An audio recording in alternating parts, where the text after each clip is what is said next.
సగం బలం అంట. విచారమే పూర్తి బలహీనత. ఎవరైతే విచారంగా ఉంటారో ఇంక బలహీనం అయిపోతారు, ఏ పని చేయలేరు వాళ్ళు. కాబట్టి ముందు మనం ఏం చేయాలంట? సంతోషంగా ఉండాలి. హల్లెలూయా. పౌలు గారికి పని పాట లేదేంటంటారేంటి? ఆనందించండి. వినట్లేదు కాబట్టి మరలా చెప్తున్నాడంట. మరలా చెప్తున్నాను, ఆనందించండి. ఎక్కడ? పబ్బులో కాదు, బయట కాదు, రోడ్డు మీద కాదు, ప్రభునందు ఆనందించాలి. హల్లెలూయా. ఈ దినం ప్రభు దినం. మనమంతా ఎక్కడ ఉన్నాం ఇప్పుడు? ప్రభులో ఉన్నాం. ప్రభులో ఆనందించడానికి వచ్చి ఉన్నాం. ఆమేన్. హల్లెలూయా. హల్లెలూయా. చాలా సంతోషం. ఒక వాక్యాన్ని చదువుకుని మనం దేవుని వాక్యపు వెలుగులోనికి మనం ముందుకు వెళ్ళిపోదాం. లూకా సువార్త 21వ అధ్యాయం 34వ వచనం చదువుకుని మనం ముందుకు వెళ్దాం. లూకా సువార్త 21వ అధ్యాయం 34వ వచనం. మీ హృదయములు ఒకవేళ తిండి వలనను, మత్తు వలనను, ఐహిక విచారం వలనను మందముగా ఉన్నందున ఆ దినమున అకస్మాత్తుగా మీ మీదకి ఊరు వచ్చినట్టు రాకుండా మీ విషయమై మీరు జాగ్రత్తగా ఉండుడి. స్తోత్రం దేవా. సర్వోన్నతుడా, ఈరోజు యొక్క వాక్యపు వెలుగులో మమ్మల్ని అందరూ నడిపించి బలపరిచి కృప చూపించమని దేవా, వినిచిన వారందరికీ నా ప్రభు జ్ఞానమును, బలమును, గ్రహించగల శక్తిని అనుగ్రహించి, వివేచన అనుగ్రహించి, అలనాడు పౌలు గారు వాక్యం చెప్తుండే నా ప్రభు లూదియా హృదయం తెరవబడినట్లుగా యేసు నామములో ఈ సమయంలో ఆన్లైన్ ద్వారా అవ్వచ్చు, యూట్యూబ్ ద్వారా అవ్వచ్చు దేవా, ఇక్కడున్న వారు అవ్వచ్చు, ఎవరైనా సరే వాక్యం వినిచుండగా వారి హృదయాలు తెరిచి పరిశుద్ధాత్మ దేవుడా వారితో మాట్లాడి అద్భుతమైన కార్యాలు చేస్తున్నందుకు, నీ వాక్యం వేలడగుతోడనే వెలుగు కలిగినట్లుగా ఈ సమయంలో నువ్వు వెలుగును కలిగిస్తున్నందుకు వందనం తెలుస్తూ నజరేయుడైన యేసు క్రీస్తు నామములో ప్రార్థించి నమ్మి పొందుకుని ఉన్నాం తండ్రి. ఆమేన్. హల్లెలూయా. హల్లెలూయా. ప్రేయర్ అంటే ఇట్స్ నాట్ ఏ మోనోలాగ్. అంటే ఒకరే మాట్లాడతారు, రెండువారు మాట్లాడరు. ప్రేయర్ ఈజ్ ఏ డైలాగ్ అనమాట, ఇద్దరు వ్యక్తులు సంపాదించుకునేటువంటిది. అలాగే దేవుని వాక్యం అంటే ఏంటంటే దేవుడు మాత్రమే మాట్లాడటం కాదు, దేవునితో మనము సంభాషించటం. కాబట్టి నేను చెప్పేది మీకు అర్థమవుతుందంటే దేవుడు చెప్పే మాటను మీరు గ్రహిస్తున్నట్టు లెక్క అనమాట. గ్రహించినటువంటి వారు ఏం చేస్తారు? భోంచేస్తున్నారు. భోంచేస్తే మీకు ఏం తేడా తెలుస్తుంది? ఆకలి తీరుతుంది. సిమ్టమ్ ఏంటి? పొట్ట పైకి వస్తుంది. ఖచ్చితంగా ఫిజికల్గా, మెంటల్గా చాలా చేంజెస్ వస్తాయి. అలాగే దేవుని వాక్యం ఇచ్చిన మనలో కూడా చాలా మార్పులు రావాలి. ఏ మార్పు రాకపోతే వృధా అంతా కూడా. సో ఈరోజు చాలా ప్రాముఖ్యమైన విషయం ఏంటంటే మన అంశం పేరు తిండి. ఏంటంట? చాలా ప్రాముఖ్యమైన విషయం అనమాట.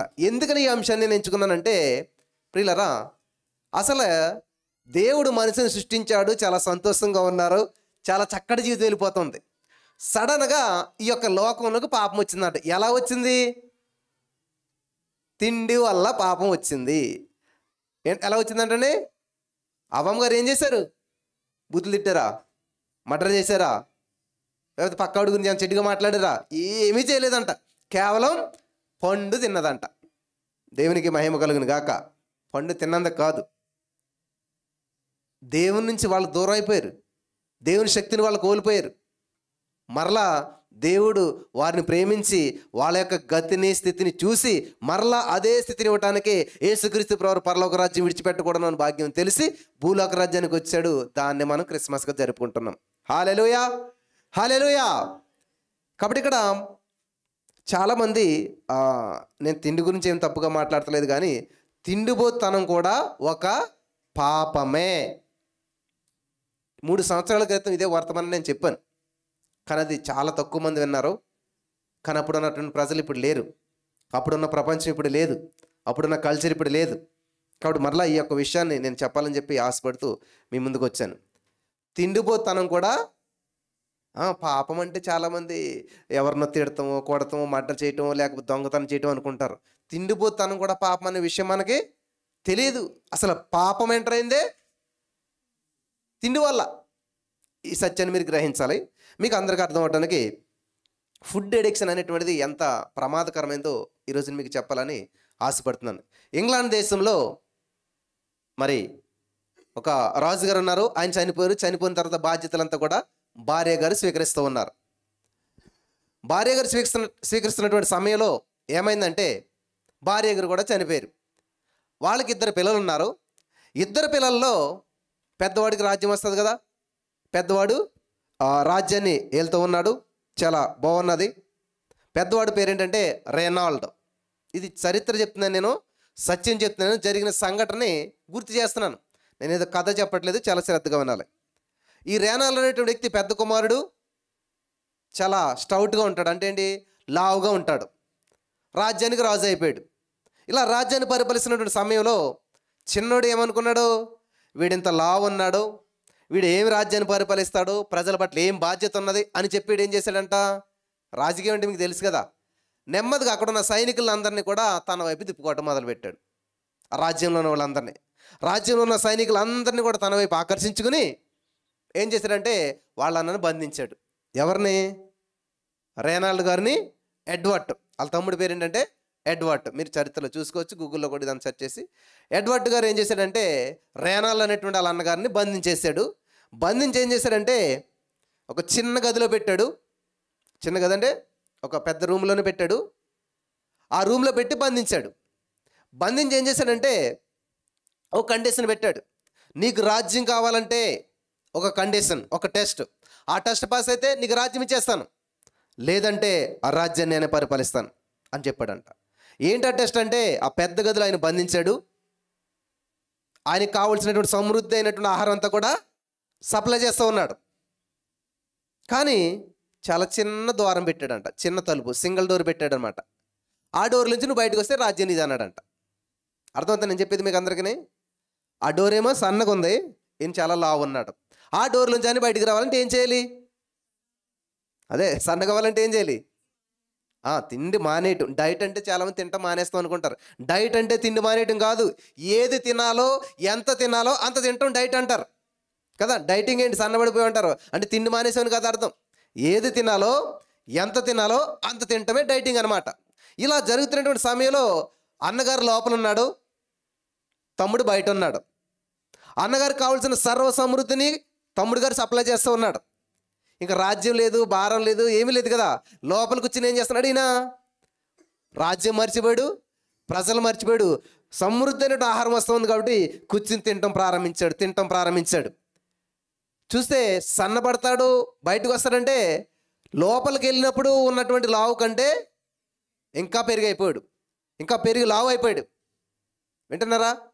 చూడండి, మనకి పాలుగా ఉన్నప్పుడు చక్కగా ఏదైనా బాటిల్లో పోయగలుగుతాం. అదే పాలు గడ్డ పెరిగైతే ఇంక దాన్ని ఏమీ చేయలేము మనం. అలాగే అయిపోయాడు ఈయన రాజ్యం పరిపాలించేటప్పుడే ఒక విధంగా పిలిచేవారంటే ఏంటంట, రేనాల్డ్ ద ఫ్యాట్. ఏం పేరైంది, రేనాల్డ్. కానీ అందరూ ఏం చేసేవారు, చాలా ఫ్యాటీగా లావుగా ఉన్నాడని చెప్పి అందరూ రేనాల్డ్ ద ఫ్యాట్ అని చెప్పి పిలిచేవారంట. అప్పటికి కూడా ఆయనకి ఏ విధమైనటువంటి అబ్జర్వేషన్ రాలేదు. ఈ విధంగా లోపలికి వచ్చి మంచిగా తింటా ఏం చేయడంట, 100 కేజీలు ఉండేవాడు కాస్త 200 కేజీలు అయ్యాడు. కనీసం ఇప్పుడు చెయ్యి కూడా బయటికి రాదన్నమాట తలుపు నుంచి, అంత లావు అయిపోయాడు. ఇంకా ఆయనకు అర్థమైంది, ఇంకా నేను బయటికి వెళ్ళని చెప్పి ఇంకా తినటం ప్రారంభించాడంట. తిని ఏం చేశాడంటే అందులోనే చనిపోయాడంట ఆయన. కనీసం దూరం దగ్గరకు రాకుండా, బయటికి రాకుండా. ఇంకా తర్వాత వాళ్ళ తమ్ముడు రాజ్యాన్ని ఏలటం ప్రారంభించాడు. ఈ విషయం నేను ఎందుకు చెప్తున్నానంటే చరిత్రలో జరిగిన సంఘటనే. ప్రియులరా, ఒకటి కావాలంటే ఒకటి వదులుకోవాలి. నీకు ఫుడ్ అంటే టెంప్టేషన్ వచ్చింది, చక్కగా తినాలన్న ఆశ ఉంది. ఈ ఆశ నువ్వు చంపుకోలేదు అనుకోండి, ఏం చేస్తావు, ఖచ్చితంగాను లావు అయిపోతావు, అందవిహీనంగా మారిపోతావు, అందరి చేత అవమానించబడుతూ ఉంటుంది, చాలా ప్రతికూల పరిస్థితులు ఎదురవుతుంటాయి. అదే మనం కంట్రోల్ చేసుకున్నాం అనుకోండి. బైబిల్లో ఒక మాట ఉంటుంది ఏంటంటే, 1 పేతురు పత్రికలో, నేను ఇప్పుడు చదివించట్లేదు కానీ అక్కడ ఏమని ఉంటుందంటే, సైతాను గడంట గర్జించు సింహం వల్లే ఎవరిని మృంగుదునా అని చెప్పి ఏం చేస్తున్నాడు, తిరుగుతూ ఉన్నాడు. నీవు ఆహారాన్ని కంట్రోల్ చేయకపోతే సైతాను గడికి నువ్వు ఆహారం అయిపోతావు. ఏం చేస్తాడు, మింగేస్తాడు. ఎక్కడ నీ బలహీనత చూస్తాడో దాని మీద కొడతాడు అనమాట నిన్ను. మనకి 2 ఆదాములు ఉంటారు బైబిల్లో. ఎవరాళ్ళు? మొదటి ఆదాం, చివరి ఆదాం, ఇద్దరు. ఎవరు? మొదటి ఆదాం అంటే ఆదామే, చివరి ఆదాం అంటే యేసుక్రీస్తు ప్రభువు. వీళ్ళిద్దరికి సేమ్ శోధనలు ఎదురవే అంట. ఏంటది? సైతాను గాడు తిండితోటి శోధించాడంట. ఇద్దరు కూడా పక్కలో గాయాలు అవ్వాయంట. ఎవరి కోసం? భార్యల కోసం. ఇద్దరికి గాయాలైంది ఎలాగంట? ఎవరి కోసం? అంతే కదా. ఇప్పుడు ఆదాము గారికి ఎముకని ఎక్కడి నుంచి తీశాడు దేవుడు? ప్రక్కట ఎముకని తీశాడంటే పక్కలో గాయం చేశాడు. యేసుక్రీస్తు వరకు బల్లి ఎక్కడ పొడిచారు? ఎవరి కోసం? మనం అంటే ఎవరు? సంఘం. సంఘం అంటే ఎవరు? వధువు సంఘం అంటారు కదా, దేవుని భార్య. అంటే భార్య కోసం ఇద్దరు ఆదాములు కూడా సేమ్ ప్లేస్లో గాయం తిన్నారు. భార్య కోసం ఇద్దరు కూడా శోధన ఎదురైంది. ఎలాగా? ఫుడ్ విషయంలో సైతాన్ గారు శోధించాడు. ఇక్కడ అవ్వాం గారిని శోధించి అవ్వాం గారి ద్వారా ఆదాము గారిని కూడా శోధించాడు. కానీ మొదటి ఆదాము ఓడిపోయాడు, చివరి ఆదాము జయించాడు. హల్లెలూయా. మన ఎవరి సంతానం అంట? మొదటి ఆదాము సంతానం అయినప్పటికీ చివరికి మనం ఇప్పుడు చివరి ఆదామని యేసుక్రీస్తు ప్రభువు సంతానంగా మార్చబడ్డాం. హల్లెలూయా, హల్లెలూయా. ఈ లూకాసు వార్త 21:34 ఉన్నటువంటి మాట ఎవరు చెప్తున్నారంట? ఏమా చెప్పాలి. లూకాసు వార్త 21వ అధ్యాయము చదువుదాం మనం. 34వ వచనంలో ఉన్నటువంటి మాట ఎవరు పలుకుతున్నారంటే, మీకు రెడ్ లెటర్ బైబిల్ అని ఉంటుంది. ఒకవేళ కొనుక్కోలేకపోతే పర్లేదు, కానీ యాప్ కూడా ఉంటుంది మీరు వేసుకుంటే. అందులో ఇది రెడ్ లెటర్లో ఉన్నదనమాట. అంటే రెడ్ లెటర్లో ఎందుకు ఉన్నది అని చూసినట్లయితే, యేసుక్రీస్తు ప్రభువు భూలోక రాజ్యంలో మనిషిగా సంచరించినప్పుడు, అంటే దేవుడే స్వయంగా మాట్లాడిన మాటలన్నీ కూడా ఇంపార్టెంట్. రెడ్ అంటే ఏంటి? ఇంపార్టెంట్ అని అనమాట. కాబట్టి రెడ్ మార్క్ పెట్టుకోండి. మనకి స్కూల్లో అయితే మేము ఏం చేసేవాళ్ళం? రెడ్ పెన్, బ్లూ పెన్ వాడేవాళ్ళం. రెడ్ పెన్ దేనికి? Question answer blue pen, black pen వాడేవారు. అలాగే ఇక్కడ మెయిన్ ఏంటంటే ఇంపార్టెంట్, ఇక్కడ దేవుని మాటలు ఇంపార్టెంట్. కాబట్టి మొత్తం కొత్త నిబంధనలు ఎక్కడ చూసినా రెడ్ లెటర్ ఉందంటే ఖచ్చితంగా ఎవరు పలికినట్టు? యేసు ప్రభువు పలికినట్టు. సరే, ఇక్కడ ఈ మాటలు ఎవరు చెప్తున్నారంటే, లూకాసు వార్త 21:34 మాట ఎవరు చెప్తున్నారు? స్వయంగా యేసు ప్రభువు భూలోక రాజ్యంలో పలికినట్టు మాట. చదువుదాం మనం ఇప్పుడు.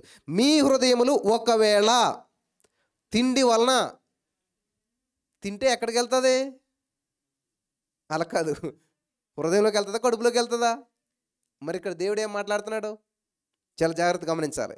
అంటే మనకు తినాలనేటువంటి ఆశ ఎక్కడ పడుతుంది? ముందులను కడుపులో కాదు, హృదయంలోంచి వస్తుంది అన్నమాట. జాగ్రత్తగా గమనించాలి. మీ హృదయములు ఒకవేళ తిండి వలనను, మత్తు వలనను, ఐహిక విచారముల వలనను మందముగా ఉన్నందున. మందం అంటే ఏంటి? మందం అంటే లావు. చూసారా, ఆయన ఏం చేశారు? ఇప్పుడు లావు అయిపోయాడు కాబట్టి బయటికి రాలేకపోయాడు, రాజ్యాన్ని కోల్పోయాడు. అంటే మనం ఎప్పుడైతే దేవుని సన్నిధిలో ఉండవలసిన విధంగా ఉండకుండా చేయవలసిన పని చేయలేనట్లయితే ఏమవుతుండ, ఐహిక విచారములను మందంగా ఉన్నందున ఆ దినమున అకస్మాత్తుగా మీ మీదకి ఉరి వచ్చినట్టు రాకుండా మీ విషయం మీరు జాగ్రత్త పడాలి. ఇక్కడ బాగానే ఉంది. ఇప్పుడు మీరు లావుగా ఉన్నారు, మీరు సన్నగా ఉండాలంటే ఏం చేయాలి? అదే ఎక్సర్సైజ్ చేయాలి, డైటింగ్ చేయాలి. ఎవరు చేస్తారు? ఇప్పుడు నేను తింటాం మానేస్తాను అనుకోండి, మీకు బదులుగాను నేను ఉపవాసం ఉంటాను అనుకో, మీరు సన్నబడతారా? మరి అది చెప్తున్నాడు ఇక్కడ. ఏం చేయాలంట? మీ విషయమై మీరు జాగ్రత్త పడండి. ఇది భలే ఉన్నది. లోక గారు వైద్యుడు కదా, డాక్టర్ గారు కదా, ఎవరైనా చెప్తుంటే ఈ మాటలో యేసుప్రభు వారు చెప్పినటువంటి మాటలను గ్రహించి లోక గారు రాస్తున్నాడు అనమాట. జాగ్రత్తగా గమనించాలి. యాకోబు గారు కూడా ఒక మాట అంటాడు. ఏమంటాడు ఆయన? మీలో ఎవరికైనా సంభవించిందా అంటే అందరు చేతులు ఎత్తేస్తారు. అస్సలు బ్రదర్ మా జీవితం అంతా శ్రమలే, అడుగు అడుగునా శ్రమలే కదా, ఖచ్చితంగా చేతులు ఎత్తారు. వెంటనే ఏమన్నట్టు తెలుసా? అయితే మీరే ప్రార్థన చేసుకోండి అన్నాడు. మరి ఇంకెందుకు చేయత్తమన్నట్టు కదా. ఈయన కూడా యేసుప్రభువు కూడా ఏమని చెప్తున్నాడంటే, మీకు ఈ సమస్య వస్తుంది, తింటే ఇలాంటి పరిస్థితి వస్తుంది, కాబట్టి ఏం చేయాలి? మీకు మీరే కంట్రోల్ చేసుకోండి అన్నాడు ఆయన. ఈ డాక్టర్ గారు చెప్తున్నట్టు మాటలు, డాక్టర్ రాస్తున్నాడు మాట. దేవుడు చెప్పిన మాటలను గ్రహించి చాలా స్పష్టంగా రాస్తున్నాడు. ఏమని? జాగ్రత్తగా వినాలి. మీ హృదయం ఒకవేళ తిండి వలనను, మత్తు వలన, ఐహిక విచారం వలన మందంగా ఉన్నందున ఆ దినం అకస్మాత్తుగా మీ మీదకి ఊరి వచ్చినట్టు. బా, తిండి ఏం తీసుకొస్తుందంట? ఆయనకి ఏమైనా ఊరేహాడా అన్నకే? అండి అడ్వాడిగా నన్ను ఊరి తీసాడా? కట్టెలు ఎత్తి పొడిచాడా? ఏమి తిండి పెట్టి చంపేశాడు. ఏం చేశాడు? ఈ రోజున మాకు కూడా ఇదే పరిస్థితి ఎదురవుతుంటుంది. ఏ ఇంటికి వెళ్ళినా సరే అస్సలు వద్దు వద్దు వద్దు అన్నా సరే తిండి పెట్టి చంపేస్తున్నారు చాలామంది. సేవకులు అందరూ అదిగానే కదా, సేవకు వచ్చినప్పుడు సన్నగా ఉంటారు అంతే. కొన్నాళ్ళు సేవ పరిచయాలు ముందుకెళ్ళేదిలోకి ఏమవుతారు? మందంగా తయారవుతారు అన్నమాట, లావుగా తయారైపోతుంటుంటారు. కారణం ఏంటి? ఇదిగో రేనాలు ఉన్నారు కదా, ఆయన్ని ఎడ్వర్డ్ గారు ఎలాగైతే చేశారో అలాగే చాలామంది చేస్తూ ఉన్నారు. జాగ్రత్త గమనించారు. కాబట్టి మనం ఏం చేయాలంట? మీ విషయమై మీరు జాగ్రత్త పడాలి. నాతో ఒక మాట అందరు చెప్పండి. ఆకలి ఉండగానే అన్నం మానేసేయాలి. అమ్మో! నేను చదువుకునే రోజుల్లో మాకు మాస్టర్ పేరు రాజు గారు అనమాట. ఏమని తిట్టేవారంటే, ఒరేయ్ భోజనం చేసిన తర్వాత వేలు పెట్టి చూసుకుని అందుతుందో లేదో మరి తినొచ్చారా మీరా? ఎందుకంటే అక్కడ కొంతమంది జోగువారు, కొంతమంది సరిగ్గా వినేవారు కదనమాట. వాళ్ళని ఎలా తిట్టాలో తెలియక ఏం చూడంటే, అంటే పీకల దాకా మెక్కేసి వచ్చారు మీరు అని చెప్పేవాడు అనమాట. కానీ మనం ఏం చేయాలంట, ఆకలి ఉండగానే ఇంకా తినాలనిపిస్తూ ఉంది అనగానే మానేసేయాలన్నమాట. ఎంత ఆరోగ్యంగా ఉంటారో తెలుసా మీరు? సంతృప్తిగా భోంచేయడం అంటే మొత్తం కడుపు నిండా తినేసేసి బో అంటాం కాదు. ఇంకా ఆకలి ఉన్నది కానీ అన్నం మానేసేయాలి. ఇంకా తినాలని ఉంది కానీ తింటాం మానేసేయాలి. అలా ఉన్నప్పుడు మీరు ఏం చేస్తారో తెలుసా? ఆరోగ్యంగా ఉంటారు. హల్లెలూయా, హల్లెలూయా, హల్లెలూయా. చూడండి, మీకు పెప్సీ బాటిల్, థమ్స్అప్ బాటిల్ కొంటారు. ఎప్పుడన్నాడు పై వరకు వేస్తాడా? ఇంత ఖాళీ లేకుండా వేస్తాడా? ఏం చేస్తాడు? కనీసం అన్న ఖాళీ ఉంచుతాడు. కానీ మనం అది కూడా ఉంచాం అనమాట. ఇంకా ఉంచడం కాదు కదా, అసలు అయిపోతుంది. మళ్ళీ ఇంకా దొరుకుతుందో లేదు ఇలాంటి ఛాన్స్. ఇలాంటి పెళ్ళికి వస్తామో రావు మనం, ఇన్ని వెరైటీస్ దొరుకుతాయి లేదని చెప్పి ఆల్రెడీ కడుపు నిండిపోయినా సరే ఆ పక్క నుంచి ఈ పక్క నుంచి మనం తినేస్తూ ఉంటుంటాం. నేను ఎవరిని విమర్శించలేదు, ఎవరిని బాధపడతలేదు. అందరిని అవుతారంటే అందరూ ఇలా చేస్తారని అర్థం అనమాట కదా. మనలో చాలామంది మనం అలా చేస్తుంటున్నాం. ఈరోజు చాలా ప్రాముఖ్యమైన విషయాలు నేను చెప్తూ ఉన్నాను కాబట్టి మీరు చాలా జాగ్రత్తగా ఉండాలని చెప్పి ప్రభు పేరట మనం చేస్తున్నాను. హల్లెలూయా. ఫిలిప్పీ గారు ఏమంటారు తెలుసా? అబ్బో, ఆ మాట వింటే మరి మీకు చాలా బాధపడుతుందేమో. ఫిలిప్పీ పత్రిక 3వ అధ్యాయం 19వ నేను చదివి వినిపిస్తాను, చాలా జాగ్రత్తగా ఉండాలి. ఫిలిప్పీలు రాసిన పత్రిక 3వ అధ్యాయము 19వ వచనం ఏమనుందంటే అక్కడ, నాశనమే వారి అంతము, వారి కడుపే. అబ్బా, ఇప్పుడు లేచిన వెంటనే మనకు దేవుడు గుర్తు రావాలి కదా, కానీ మనకేం గుర్తు వస్తుంది? కడుపు అంట. వారి కడుపే వారి దేవుడు. కడుపు నింపుకోవడం కోసం ఏదైనా చేస్తుంటుంటారు. ఈరోజు బైబిల్ గ్రంథంలో కొంతమంది ఏం చేశారంటే విషయాన్ని కూడా మీ ముందుకు నేను తీసుకొస్తాను, చాలా జాగ్రత్తగా ఉండాలి. వారి కడుపే వారి దేవుడు. అందుకనే ఈ రోజున మనం ఒక సామెతల గ్రంథం 23వ అధ్యాయాన్ని చాలా జాగ్రత్తగా చదువుకుంటూ వచ్చినాం. అక్కడ ఏమనుంది? సామెతల గ్రంథం 23వ అధ్యాయం 1వ వచనం. హల్లెలూయా, హల్లెలూయా. ఇక్కడ ఏలిక అంటే అర్థం ఏంటి?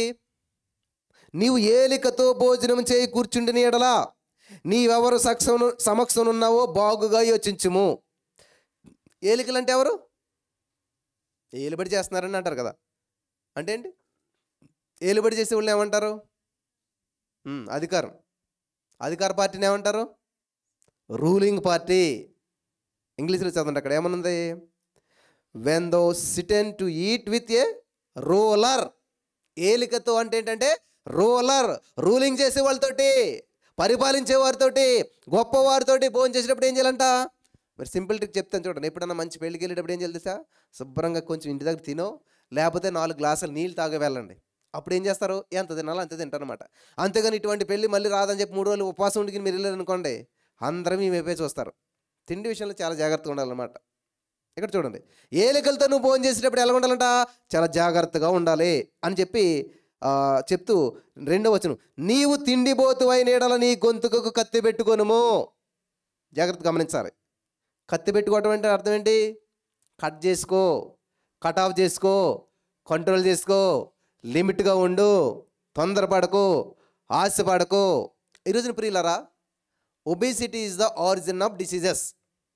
దాని అర్థం తెలుగులో ఏంటంటే, ఎవరైతే ఎక్కువ లావు అయిపోతారో అది ఆ లావు అవటం అనేటువంటిది జబ్బులకి కేంద్రంగా మారుతుందంట.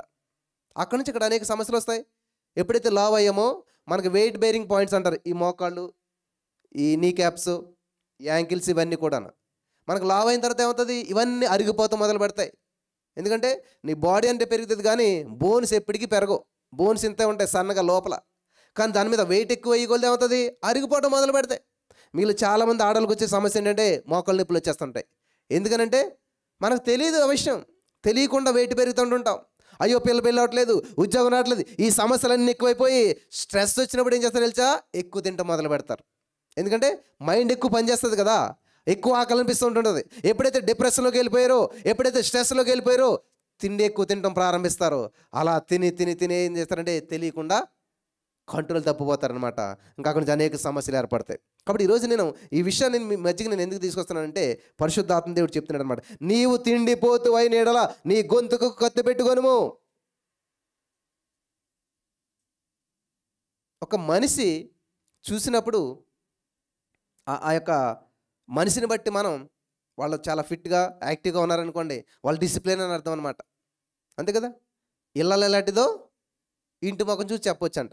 నువ్వు వెళ్ళేసరికి ఆ చేట అక్కడ, ఆ చెత్త అక్కడ, ఆ మంచం అక్కడ, ఆ కంచం అక్కడ, ఆ కోళ్ళు అక్కడ, ఇవన్నీ ఉన్నాయనుకోండి, ఆవిడ ఎంత శుభ్రగతో మనకు అర్థమైపోతుంది. కానీ ఉన్నది చిన్న లేక నువ్వు వెళ్ళేసరికి నీట్గా ఏది ఎక్కడ ఉండాలో ఎలా ఉండాలో అలా ఉండి, ఎక్కడ డస్ట్ దుమ్ము లేకుండా చక్కగా నీట్గా ఉందనుకోండి, ఏం చేస్తావు? నీ మనసుకు తెలియకుండా ఆహ్లాదకరమైనటువంటి వాతావరణం కనిపిస్తుంది, అక్కడ సంతోషం అనిపిస్తుంది. 2 నిమిషాలు ఉందని అనుకున్న వాళ్ళు 10 నిమిషాలు ఉంటావు అక్కడ. కానీ నువ్వు 10 నిమిషాలు ఉందని వెళ్ళేసరికి ఆ కుర్చీ నిండా సంథింగ్ తెలిసి మీకు అందరికీ ఏయో పెంచుకుంటుంటారు కదా, అది ఎక్కువ కూర్చుని ఉంటుంది, అప్పుడే దిగుతుంది అది. ఇట్లాంటివన్నీ చూసారు, మీరు ఏం చేస్తారు? కనీసం నుంచోట కూడా ఇష్టపడకుండా వెంటనే వచ్చేస్తారు. కాబట్టి ఈరోజు నా దేవుని యొక్క ఆలయం ఏంటంట? నీ దేహము. నీ దేహము దేవుని ఆలయం. చాలామంది ఏం చేస్తారంటే ఎక్కువ ప్రేయరు దేవుడు దేవుడు అంతే, శరీరాన్ని వదిలిపెట్టేస్తారు, బాడీని వదిలిపెట్టేస్తారు, బాడీని పక్కన పెట్టేస్తారు. ఇక్కడ చాలా ప్రాముఖ్యమైనటువంటి నీ దేహం కూడా దేవుని ఆలయం. దేవుడు వచ్చి దాంట్లో నివసించాలంటే, దేవుడు లోపల ఉండాలంటే ఎలా ఉండాలంటే ఇది నీట్గా ఉండాలి, భద్రంగా ఉండాలి, పర్ఫెక్ట్గా ఉండాలి, ఆరోగ్యంగా ఉండాలి.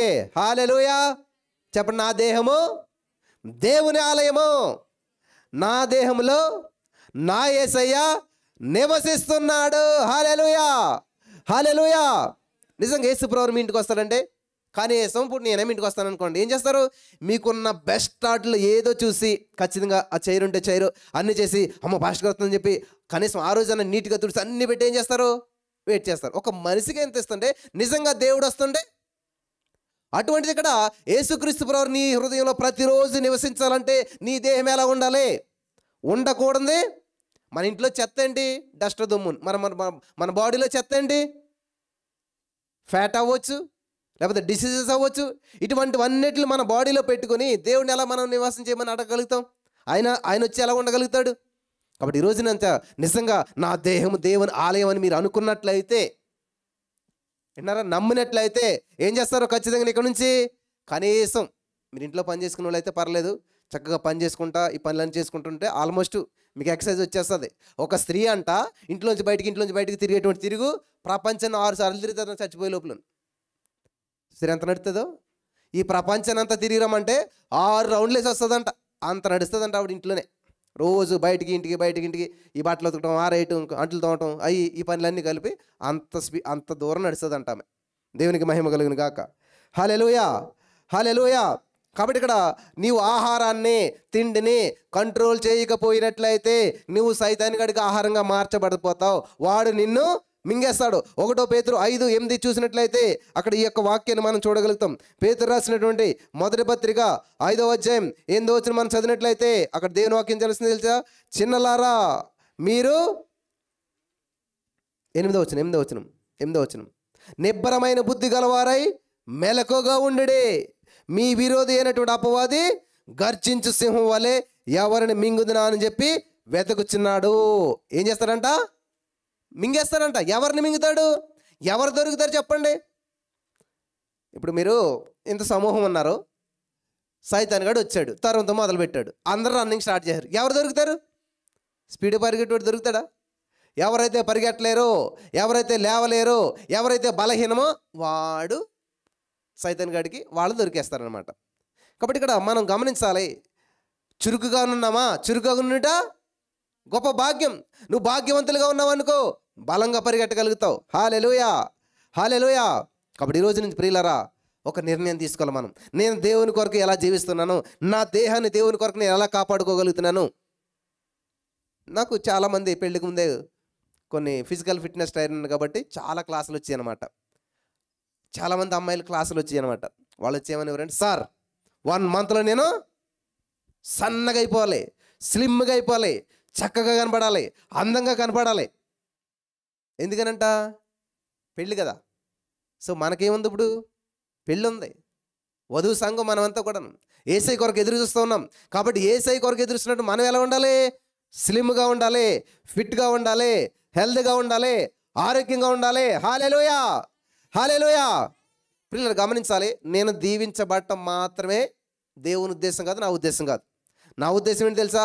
అబ్రహాంతో ఉన్నటువంటి లోతు ఏ విధంగా అయితే బ్లెస్డ్ పర్సన్ అయ్యాడో, నాతోటి ఉన్నవారు నాకులాగా 15 సంవత్సరాలు అప్పు చేసి నేను, మీరు కూడా అప్పు అనే మాట మీ డిక్షనరీలో ఉండకూడదు. హల్లెలూయా, హల్లెలూయా. అప్పు అనే మాట మీ డిక్షనరీలో, మీ హిస్టరీలో, మీ కుటుంబంలో అప్పు అంటే ఏంటో తెలియకుండా పెరగాలి. ఆమెన్. అంటే నా కూతురికి ఇప్పుడు ఎంత 7-8 సంవత్సరాలు ఉంటాయి. 15 సంవత్సరాల క్రితం అప్పు చేశాను నేను, చేయలేదు అంటలేదు, ఉండేది 15 సంవత్సరాల క్రితం. అంటే వాళ్ళ పుట్టక ముందు 8 సంవత్సరాలకే అప్పు అంటే లేదు మాకు. ఇంకా వాళ్ళు పుట్టి 8 సంవత్సరాలు అయిందంటే వాళ్ళకి 8 సంవత్సరాల ముందు కానీ 8 సంవత్సరాల తర్వాత కానీ అప్పు అనే అడ్రస్ వాళ్ళ దగ్గర లేకుండా పోయింది. ఆమెన్, హల్లెలూయా. తర్వాత అప్పు చేయకూడదు, అప్పు ఇవ్వకూడదు, అప్పు ఇచ్చుకునే మధ్యలో సంతకాలు పెట్టకూడదు. ఇది మీరు ప్రతిరోజు గుర్తు చేసుకోవాలి. ఎందుకంటే నాకు ఏ ఫోన్ వచ్చినా, బ్రదర్ అనవసరంగా వాళ్ళకి సంతకం పెట్టి మేము ఇరుక్కుపోయాము, వాళ్ళకి హామీ పూచీకత్తులుగా ఉండి మేము ఇరుక్కుపోయాము. ఈరోజు ఇదే సమస్య ఎక్కడ చూసినాను. కాబట్టి అప్పు లేని జీవితం ఆనంద జీవితం అనమాట. నేను చాలా ఆనందంగా జీవిస్తున్నాను, దేవుని నామాన్ని మహింపరచగలుగుతున్నాను. ఆమెన్. కాబట్టి నా ఉద్దేశం ఏంటంటే, నాకులాగా నా సంఘానికి వచ్చినటువంటి వారు, ఈ చర్చికి వచ్చినటువంటి వారు ఒక్క రూపాయి అప్పు లేనటువంటి జీవితం ఆనందంగా సంతోషంగా జీవించాలి. ఆమెన్. జీవిస్తారా? అబ్రహాం గారి దగ్గరికి వచ్చిన లోతు రిచ్ అయిపోలేదు. అబ్రహాం గారితో నడుస్తూ ఉండగా, ఆమెన్. యేసుక్రీస్తు ప్రభు దగ్గర వచ్చిన కుష్ఠ రోగులు వెంటనే శుద్ధి అవ్వలేదు, వారు వెళుతూ ఉండగా, నడుస్తూ ఉండగా శుద్ధులయ్యారంట. ఆమెన్. అలాగే ఈ రోజున ఎవరైతే ఇక్కడికి వస్తూ ఉన్నారో వాళ్ళు నడుస్తూ ఉండగా, ఈ యొక్క సహవాసంలో నడుస్తూ ఉండగా, ఈ సహవాసంలో వెళ్తూ ఉండగా వారు శుద్ధులైన రీతిగానే మీ అప్పుల నుంచి మీరు శుద్ధులైపోతారు. ఆమెన్. నమ్మిన వారు స్వతంత్రించుకుందరు గాక. ఆమెన్, హల్లెలూయా, హల్లెలూయా. కాబట్టి ప్రపంచంలో అత్యంత విలువైనటువంటిది ఏంటంటే జ్యేష్ఠత్వం. అసలు జ్యేష్ఠత్వం అంటే ఏంటి? జ్యేష్ఠత్వం అంటే ఏంటి? చూడలేదా మీరు పెళ్ళి కార్డులను? మేము ఆరుగురు మా ఇంట్లో. నేను చివరోడిని, 4 అన్నదమ్ములు, 2 అక్క చెల్లెలు, నేను 6వ. కాబట్టి అందరికంటే పెద్దవాళ్ళని ఏమంటారంటే జ్యేష్ఠుడు అంటారు. హల్లెలూయా. అలాగే ఇక్కడ మనం బైబిల్ ప్రకారం చూసినట్లయితే జ్యేష్ఠులు అనగా యేసుక్రీస్తు ప్రభువారి వంశంలో ఉన్నటువంటి వారు, యేసుక్రీస్తు ప్రభు వంశానికి కనెక్ట్ అయినటువంటి వారు అన్నమాట. ఇక్కడ ఈ హక్కు ఎవరికి వచ్చిందంటే యాసావుకి వచ్చింది, జ్యేష్ఠత్వ హక్కు. ఆ ఇంట్లో పెద్దోడు యాసావు. ఆ జ్యేష్ఠత్వ హక్కు వచ్చిన తర్వాత ఏమైందంటే, మీకు అందరికీ స్టోరీ తెలుసు, నేను షార్ట్గానే చెప్పేస్తాను, దీన్ని గమనించాలి ప్రియులారా. ఆదికాండం 30వ అధ్యాయం మనం చూసినట్లయితే, ఆదికాండం 30వ అధ్యాయం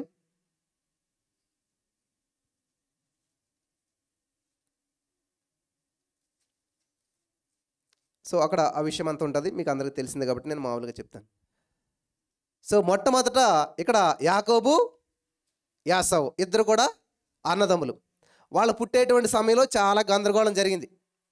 ఈ జ్యేష్ఠత్వపు హక్కు కోసం యాకోబు గారు ఎప్పటి నుంచి పోరాడుతున్నాడంట?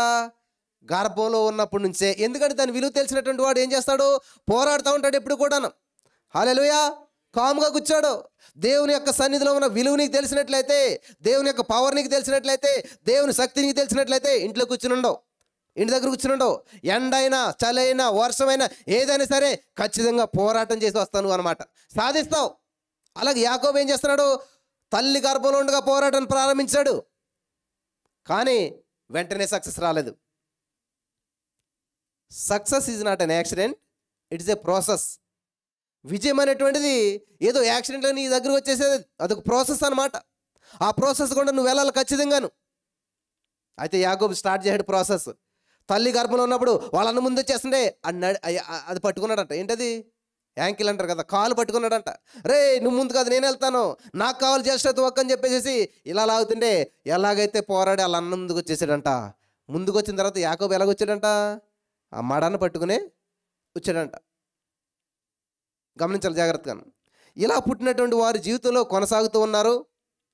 యాకోబేమో ముద్దు బిడ్డ, అమ్మ చాటు చెంగు చాటును పెరిగినటువంటి బిడ్డ అనమాట. ఎప్పుడు అమ్మ దగ్గరే ఉండేవాడు, అమ్మతోటి ఉండేటువంటి వాడు. కానీ యాకోబు ఏం చేసాడు అంటే వేటాడేటువంటి వాడు, చక్కగా వేటాడేటువంటి వాడు. యాకోబేమో ఇంట్లో ఉండేటువంటి వాడు. విన్నారా? అయితే ఒకనొక రోజున మరి యాకోబు వేటకు వెళ్ళాడు. సండే స్కూల్ నుంచి మనకు తెలిసిన స్టోరీ కాబట్టి నేను చెప్పేస్తున్నాను. వెళ్ళిన తర్వాత ఎంతో ప్రయత్నం చేశాడు, కానీ ఏ విధమైనటువంటి దొరకలేదు. అయితే అక్కడ కొంతమంది ఆయన వెంటబడ్డారంట, ఈయన ఎలాగైనా చంపాలని చెప్పి. ఎవరిని? యాషావుని. వెంటబడుతుంటే అడవిలోంచి పరుగు పరుగు పరుగు పరుగున వస్తూ ఉన్నాడు. చాలా వేగంగా పరుగులు తీస్తూ ఉన్నాడు.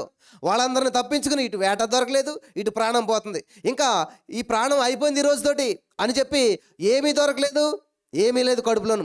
ఆకలితో అలమటిసిపోతూ ఉన్నాడు. పరుగులు పరుగులు పరుగులు తీస్తా ఎలాగైతే ఇల్లు చేరుకుంటూ ఉన్నాడు అనమాట. ఆ ఇల్లుకి వెళ్తున్నటువంటి దారిలోనే, ఆ దగ్గరలోనే ఏం చేస్తున్నాడంట? యాకోబు చక్కగా చిక్కుడుకాయ కూర వండుతూ ఉన్నాడంట. గమనించాలి, ఏం చేస్తున్నాడు? మనకు తెలుగులో ఒక సామెత ఉంటుంది, బ్రతుకుంటే, మీకు తెలుసు కదా మిగతా సామెత, అదేనా తిన్న బ్రతకొచ్చాను అనుకుంటారు కదా. అలాగా యాసావు గారి పరిస్థితి ఏమైందంటే పరుగు పెట్టి అటు భయంతో ఇటు ఆకలితోటి ఏం చేయాలో తెలియని పరిస్థితిలోకి వచ్చేసాడు. సొమ్మసిల్లిపోయే పరిస్థితికి వచ్చిన తర్వాత వాళ్ళ తమ్ముడు అక్కడ ఉన్నాడంట. చక్కటి వంట ఎలాగ చక్కగా తెలిసింది చూడండి. పాపం ఎక్కడ ప్రారంభించబడుతుందంట? అదే తిండి ఎలాగ తెలుస్తుంది మనకి? చూడటం. The first look is not sin but the second look is sin. మొదటి చూడడం తప్పు కాదు, కానీ చూసిన తర్వాత దాన్ని ఆశిస్తాం. అక్కడ ప్రారంభమవుతుంది అనమాట.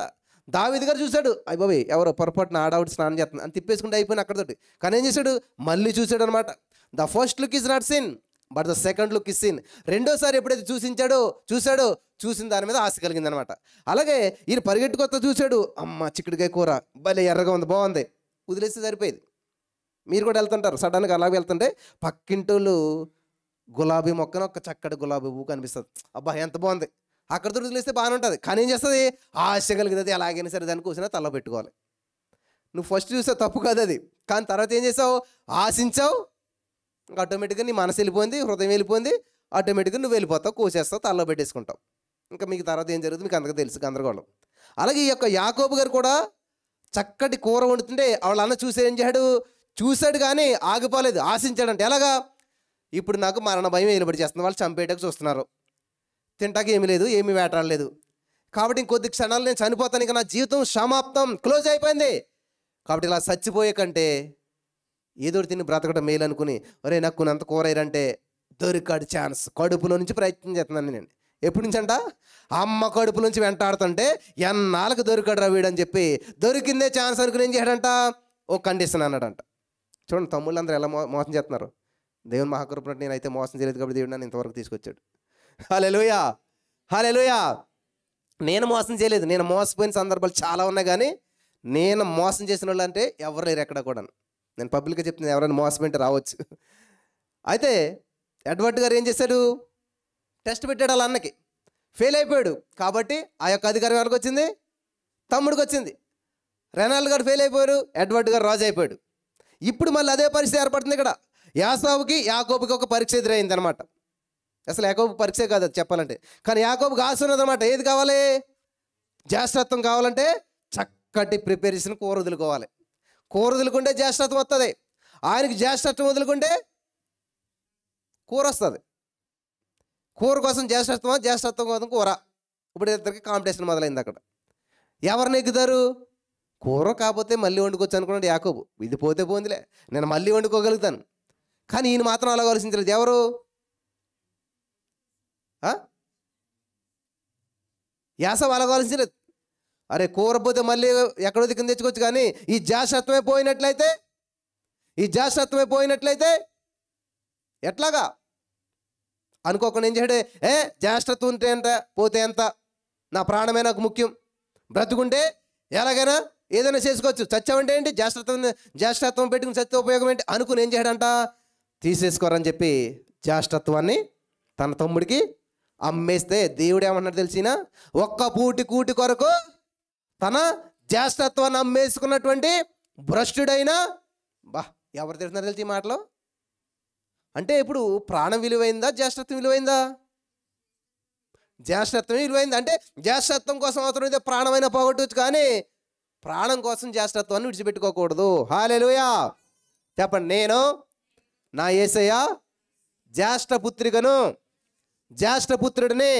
ఈ లోకంలో ఏ శ్రమ ఏ శోధన ఎదురైనా కానీ జ్యేష్ఠత్వాన్ని నేను విడిచిపెట్టను. హల్లెలూయా, హల్లెలూయా, హల్లెలూయా. జ్యేష్ఠత్వాన్ని నేను విడిచిపెట్టను. వీళ్ళు చాలామంది జ్యేష్ఠత్వాన్ని విడిచిపెట్టి వెళ్ళిపోయారు. తప్పిపోయిన కుమారులాగా నాకొద్దు ఈ సహవాసం, నాకొద్దు ఈ యొక్క దేవుడు, నాకొద్దు ఈ సమస్యలు, ఈ శోధనలు. నేనేం చేస్తానంటే స్వేచ్ఛగా, అందంగా, ఆహ్లాదకరంగా నా ఇష్టం వచ్చినట్టు నేను జీవిస్తాను అని చెప్పి చాలామంది జ్యేష్ఠత్వాన్ని విడిచిపెట్టి వెళ్ళిపోయారు. కానీ మరలా దేవుని మహాకృపను బట్టి దేవుని కనెక్ట్ అవ్వటానికి, దేవుని సందులో ఉండటానికి దేవుడు అవకాశం ఇచ్చిన్నాడు. ఆమేన్, హల్లెలూయా, హల్లెలూయా. కాబట్టి ఈ రోజున ప్రియులారా గమనించాలి, చాలా అద్భుతమైనటువంటి విషయం. ఎలాగైతే యాసావు తన యొక్క జ్యేష్ఠత్వాన్ని విడిచిపెట్టేశారో, ఈ రోజున మీలో ఏదో చిన్న దాని విషయంలో దేవుని విడిచిపెట్టేస్తున్నారేమో, దేవుని అమ్మేస్తూ ఉన్నారేమో. ఎక్కడన్నా మీరు బయట ఎవరైనా అమ్మంటే మాకేం తెలియదు అంటారు చాలామంది. అంటే జ్యేష్ఠత్వం అమ్మేసినట్టు అక్కడ మీ జ్యేష్ఠత్వాన్ని ఏం చేశారు? విడిచిపెట్టేశారు. నా పిల్లల్ని స్కూల్లో జాయిన్ చేసినప్పుడు నేను ధైర్యంగా చెప్పానమాట, నా బిడ్డలో క్రిస్టియన్స్, నా పిల్లల్ని స్కూల్లో జాయిన్ చేతులకు నేనేమి దేవుని సేవకుడిని కాదు, పాస్టర్ని కాదు, కానీ నేను రాయించాను తెలుసా? పాస్టర్.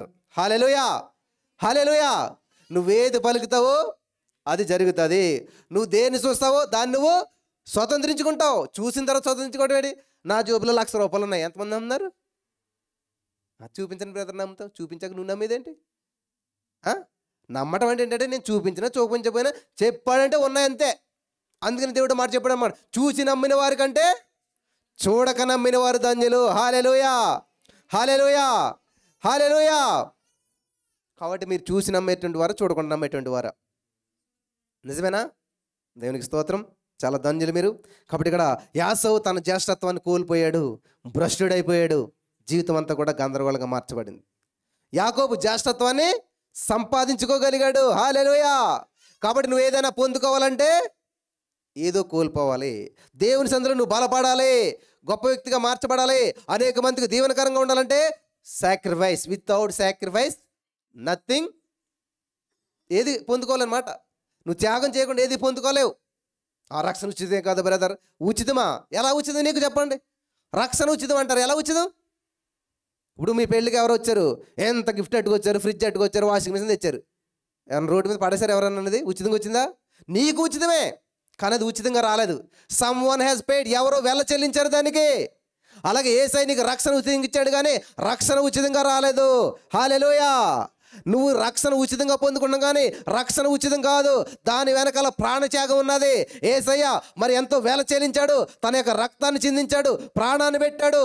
ఆ విధంగా నీకు అది ఉచితంగా ఇచ్చాడు. ఎందుకంటే దాన్ని వేల పెడితే కొంట ఎవరి తరం కాదు కాబట్టి ఆయన ఉచితంగా నీకు ఇచ్చాడు. హల్లెలూయా, హల్లెలూయా, హల్లెలూయా.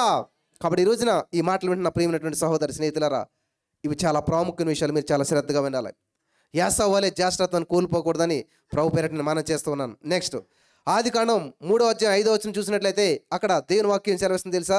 ఆదికాండం 3:5 ఏలయనగా మీరు వాటిని తిను దినమున మీ కన్నులు తెరవబడును, మీరు మంచి చెడ్డలను ఎరిగిన వారై దేవతల వలె ఉందరని దేవునికి తెలియనని స్త్రీతో చెప్పగా. ఎవరు మాట్లాడుతున్నారు ఈ మాటలు?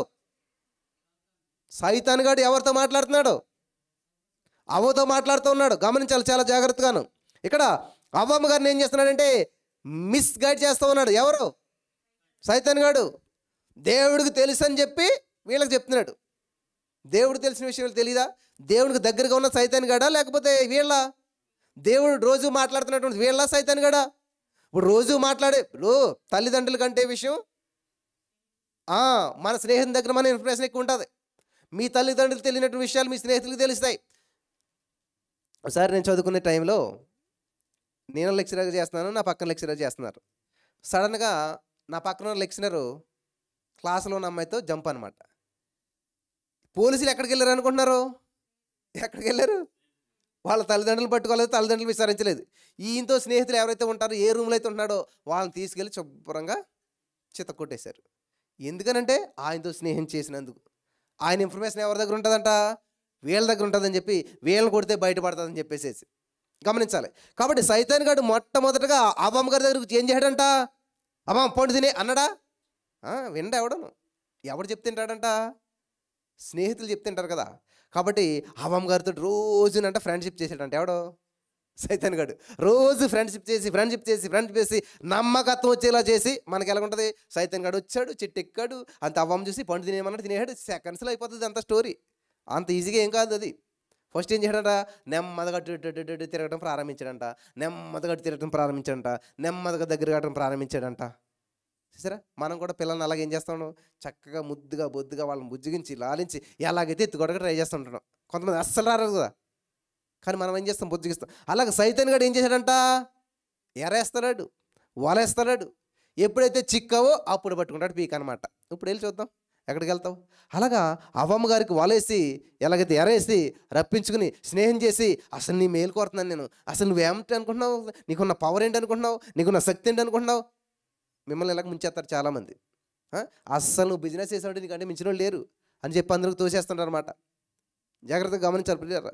దేవుని చిత్తానుసారంగా వెళ్ళినటువంటిది ఏదైనా సరే, యోహాను సువార్త కీర్తన గ్రంథం 1వ అధ్యాయంలో ఉంటుంది, అతడు చేయనది అంతా, చెప్పాలి మీరు అంతా కూడా, అతడు చేయనది అంతా కూడా సఫలమగును. హల్లెలూయా, హల్లెలూయా. బ్రదర్ నేను చేసేది అంతా సఫలమవుతున్నాను వాళ్ళు ఉంటే దేవునికి స్తోత్రం చెప్పండి. లేరెవరన్నా? బ్రదర్ నేను చేసేదంతా విఫలమవుతూనే ఉంది అన్న వాళ్ళు ఉంటే చేతులెత్తండి. ఈరోజు నేను ఒక మాట చెప్తాను, ఇంతవరకు మీరు చేసిన సఫలం కాలేదేమో, కానీ ఇప్పుడు మీరు చెప్పండి, నేను చేసేదంతా కూడా సఫలమవుచున్నది in the name of Jesus. Amen. సఫలమవుననే దానికి చాలా లైన్లు ఉంటాయి. పైన నుంచోవద్దు, కూర్చోవద్దు, నడవద్దు అంటాడు దేవుడు. మరి చేస్తున్నారా? ఏమంటే చూద్దాం ఒకసారి మాట. నిన్న చెప్పిన మెసేజ్ అంతాను ఒకసారి మరలా వినండి మీరు వెళ్ళా మెసేజ్.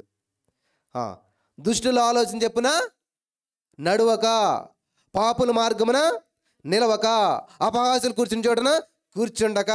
నడవకుండా నిలవకుండా కూర్చోకుండా సరిపోదు. ఇంకోటి చెప్తున్నాడు, ఏం చేయాలంట, యెహోవా ధర్మశాస్త్రం నందు, కనీసం ఒక్కళ్ళు కూడా నవ్వుతున్నట్టు కనిపించట్లేదు కదా. మరి ఏం చేయాలంట, యెహోవా ధర్మశాస్త్రం నందు. అసలు దేవుని సన్నిధికి వస్తున్నామంటే పెళ్ళికి వచ్చినట్టు రావాలి. నేను నిజంగా అలాగే 7వ తరగతిలోను మా పాస్టర్ గారు చెప్పారనమాట. అంటే పొరపాటున దేవుడికి వచ్చినంటే ఇలాగే ఎత్తుపడిపోతామన్నారు. నా ఇమాజినేషన్ ఎలా ఉంటుంది అనుకుంటున్నారు. మనం ఇలాగే కూర్చున్నాం, అలాగే గాల్లో లేస్తున్నా. కొన్ని సినిమాలు చూస్తాం కదా, అలా లేస్తున్నట్టు నా ఊహేంటి, అలాగే లేస్తే వెళ్ళిపోతాం. ఏ బట్టలతో వెళ్ళిపోతాం అని చెప్పేసి ఆ ఇంట్లో ఉన్న బెస్ట్ డ్రెస్ ఏదో చూసుకుని ఐరన్ చేసుకుని ఇన్సర్ట్ చేసుకుని వైట్ అండ్ వైట్ తెల్లగా వేసుకుని వెళ్ళి కూర్చుని. మా చర్చ ఏంటి, గుడ్స్ అనమాట, కిందంతా మట్టి ఉండేది అనమాట. అయినా సరే నా ఆశ ఏంటి, నిజంగా దేవుడు వచ్చేస్తాడు, మనం ఇలాగే ఎత్తబడిపోతాం అని ఏ సండే వెళ్ళినా కూడా ఎంత ఫ్రెష్గా వెళ్ళివ్వండి అంటే నేను చక్కగాను నిజంగా పెళ్ళి కాదు పెళ్ళి కొడుకు అన్నట్టు వెళ్ళివ్వండి అనమాట. పెళ్ళికి వెళ్ళటం వేరు, కానీ పెళ్ళి కొడుకు ఎలా ఉంటాడు, ఇంకా పెళ్ళికి వెళ్ళిన కంటే పెళ్ళి కొడుకు ఇంకా స్పెషల్ కదా. అంత ఆశతో రావాలి మీరు. ఆశపడే ప్రాణాలని తృప్తిపరచరు. మీకు కూడా నాకులాగా వెళ్ళి ఉంటే మీరు కూడా ఎక్కడెక్కడ పాస్టల్ కింద ఉందరు. కానీ మీరు ఏం చేశారంటే ఏదో సండే వెళ్ళాలి కాబట్టి వెళ్ళారు, వచ్చారు కాబట్టి వచ్చేసారు. అందుకని మీరు ఏం చేస్తున్నారు, ఇంకా విశ్వాసులు కానీ నడుతూ ఉన్నారనమాట. దేవుని ఉద్దేశం ఏంటి తెలుసా, అంతటను అందరూ మారు మనసు పొందాలి, సమస్త జనులను శిష్యులుగా చేయాలి. హల్లెలూయా, హల్లెలూయా. కాబట్టి ఇక్కడ నుంచి అయినా మీరు ఏం చేయాలంట, ఆశతోటి రావాలి. ఈరోజు దేవుడు నాతో ఏం మాట్లాడుతున్నాడు, ఈరోజు నేను దేవుని సన్నిధిలో ఎలా ఉండాలి, ఈరోజు దేవుని సన్నిధిలో ఏం పొందుకుంటున్నాను, వచ్చినట్టు నేను వచ్చిన స్థితిలోనే వెళ్ళకూడదు. హల్లెలూయా. నెక్స్ట్ ఇయర్ ఇదే రోజుకి ఇదే విధంగా నేను ఉండకూడదు. ఆమేన్.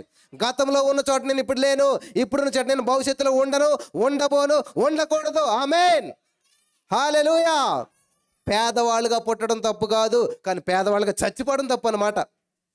ఏమీ తెలియని వ్యక్తిగా పుట్టడం తప్పు కాదు, ఏమీ తెలియని వ్యక్తిగా చచ్చిపోవడం తప్పు అనమాట.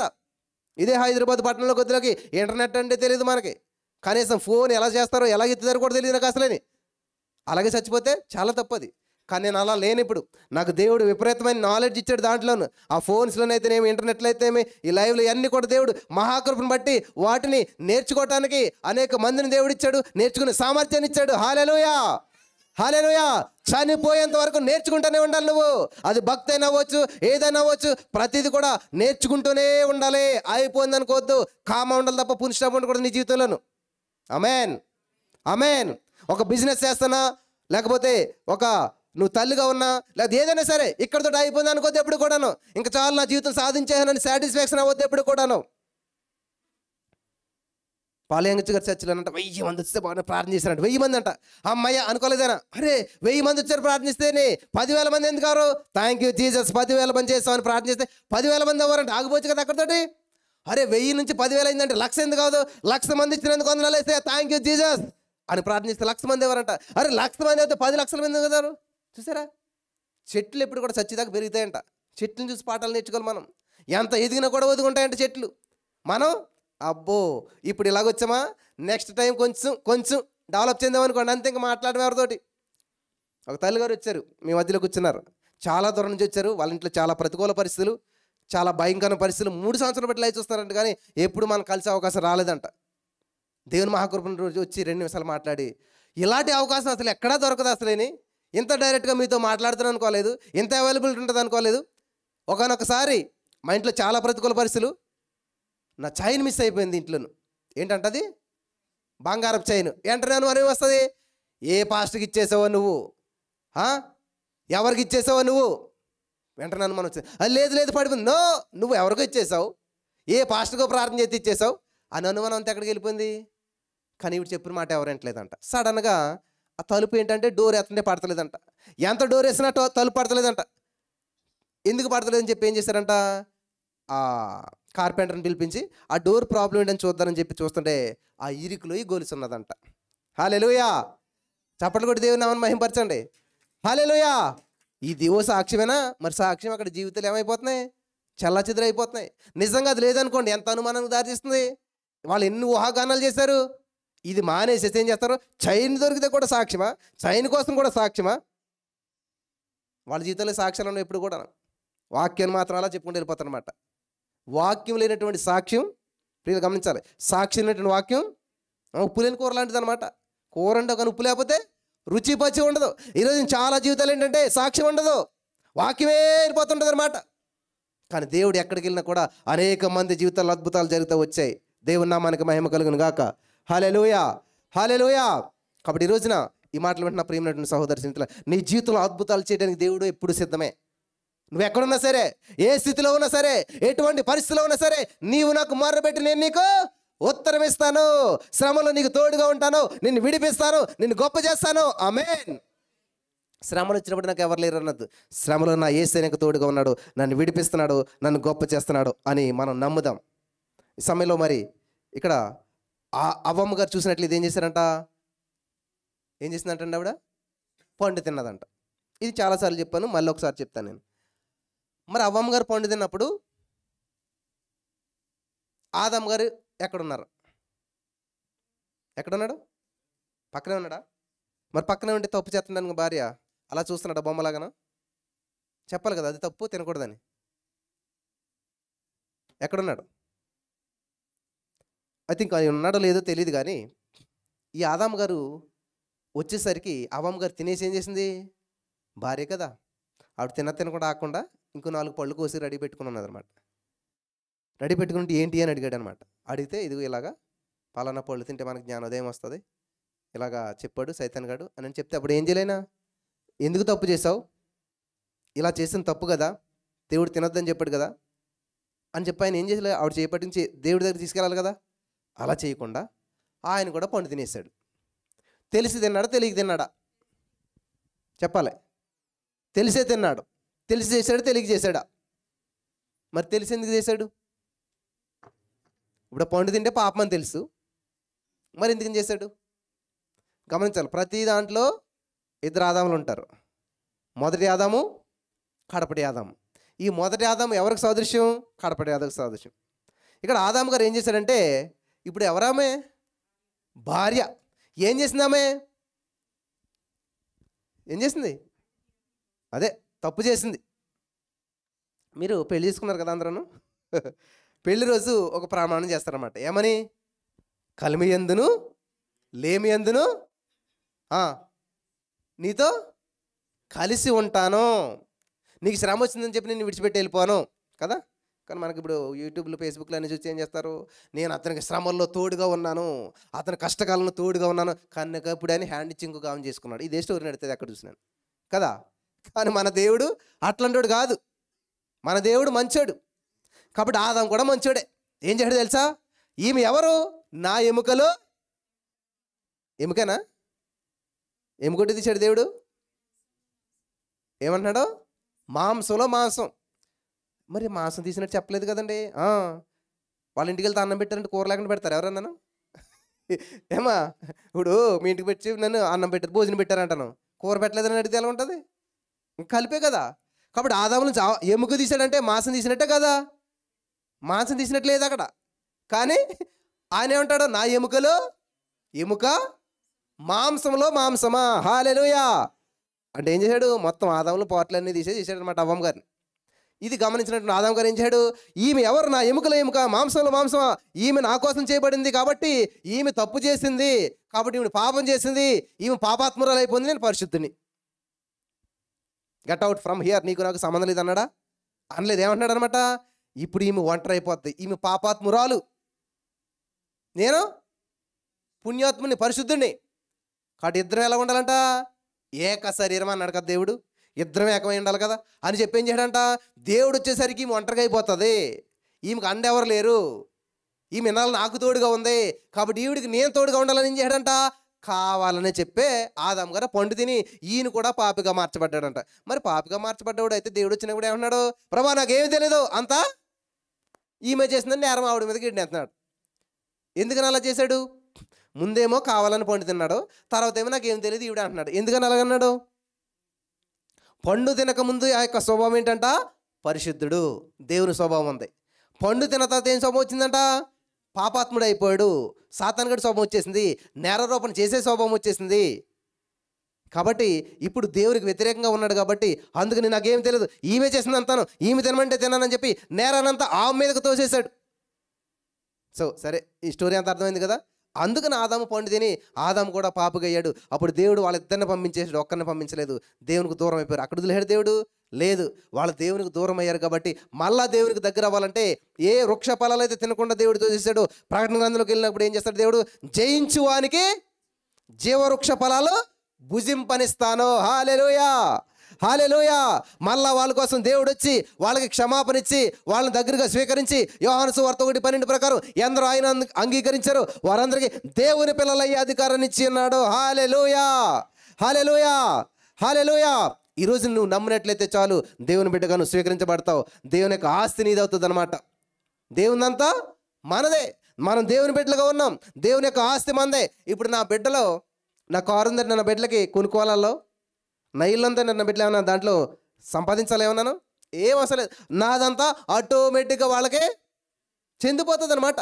అలాగే యేసయ్య సంపాదించిందంతా కూడా, యేసయ్య చేసినటువంటిది అంతా కూడా మనకి ఆటోమేటిక్గా చెందుతుంది. హల్లెలూయా.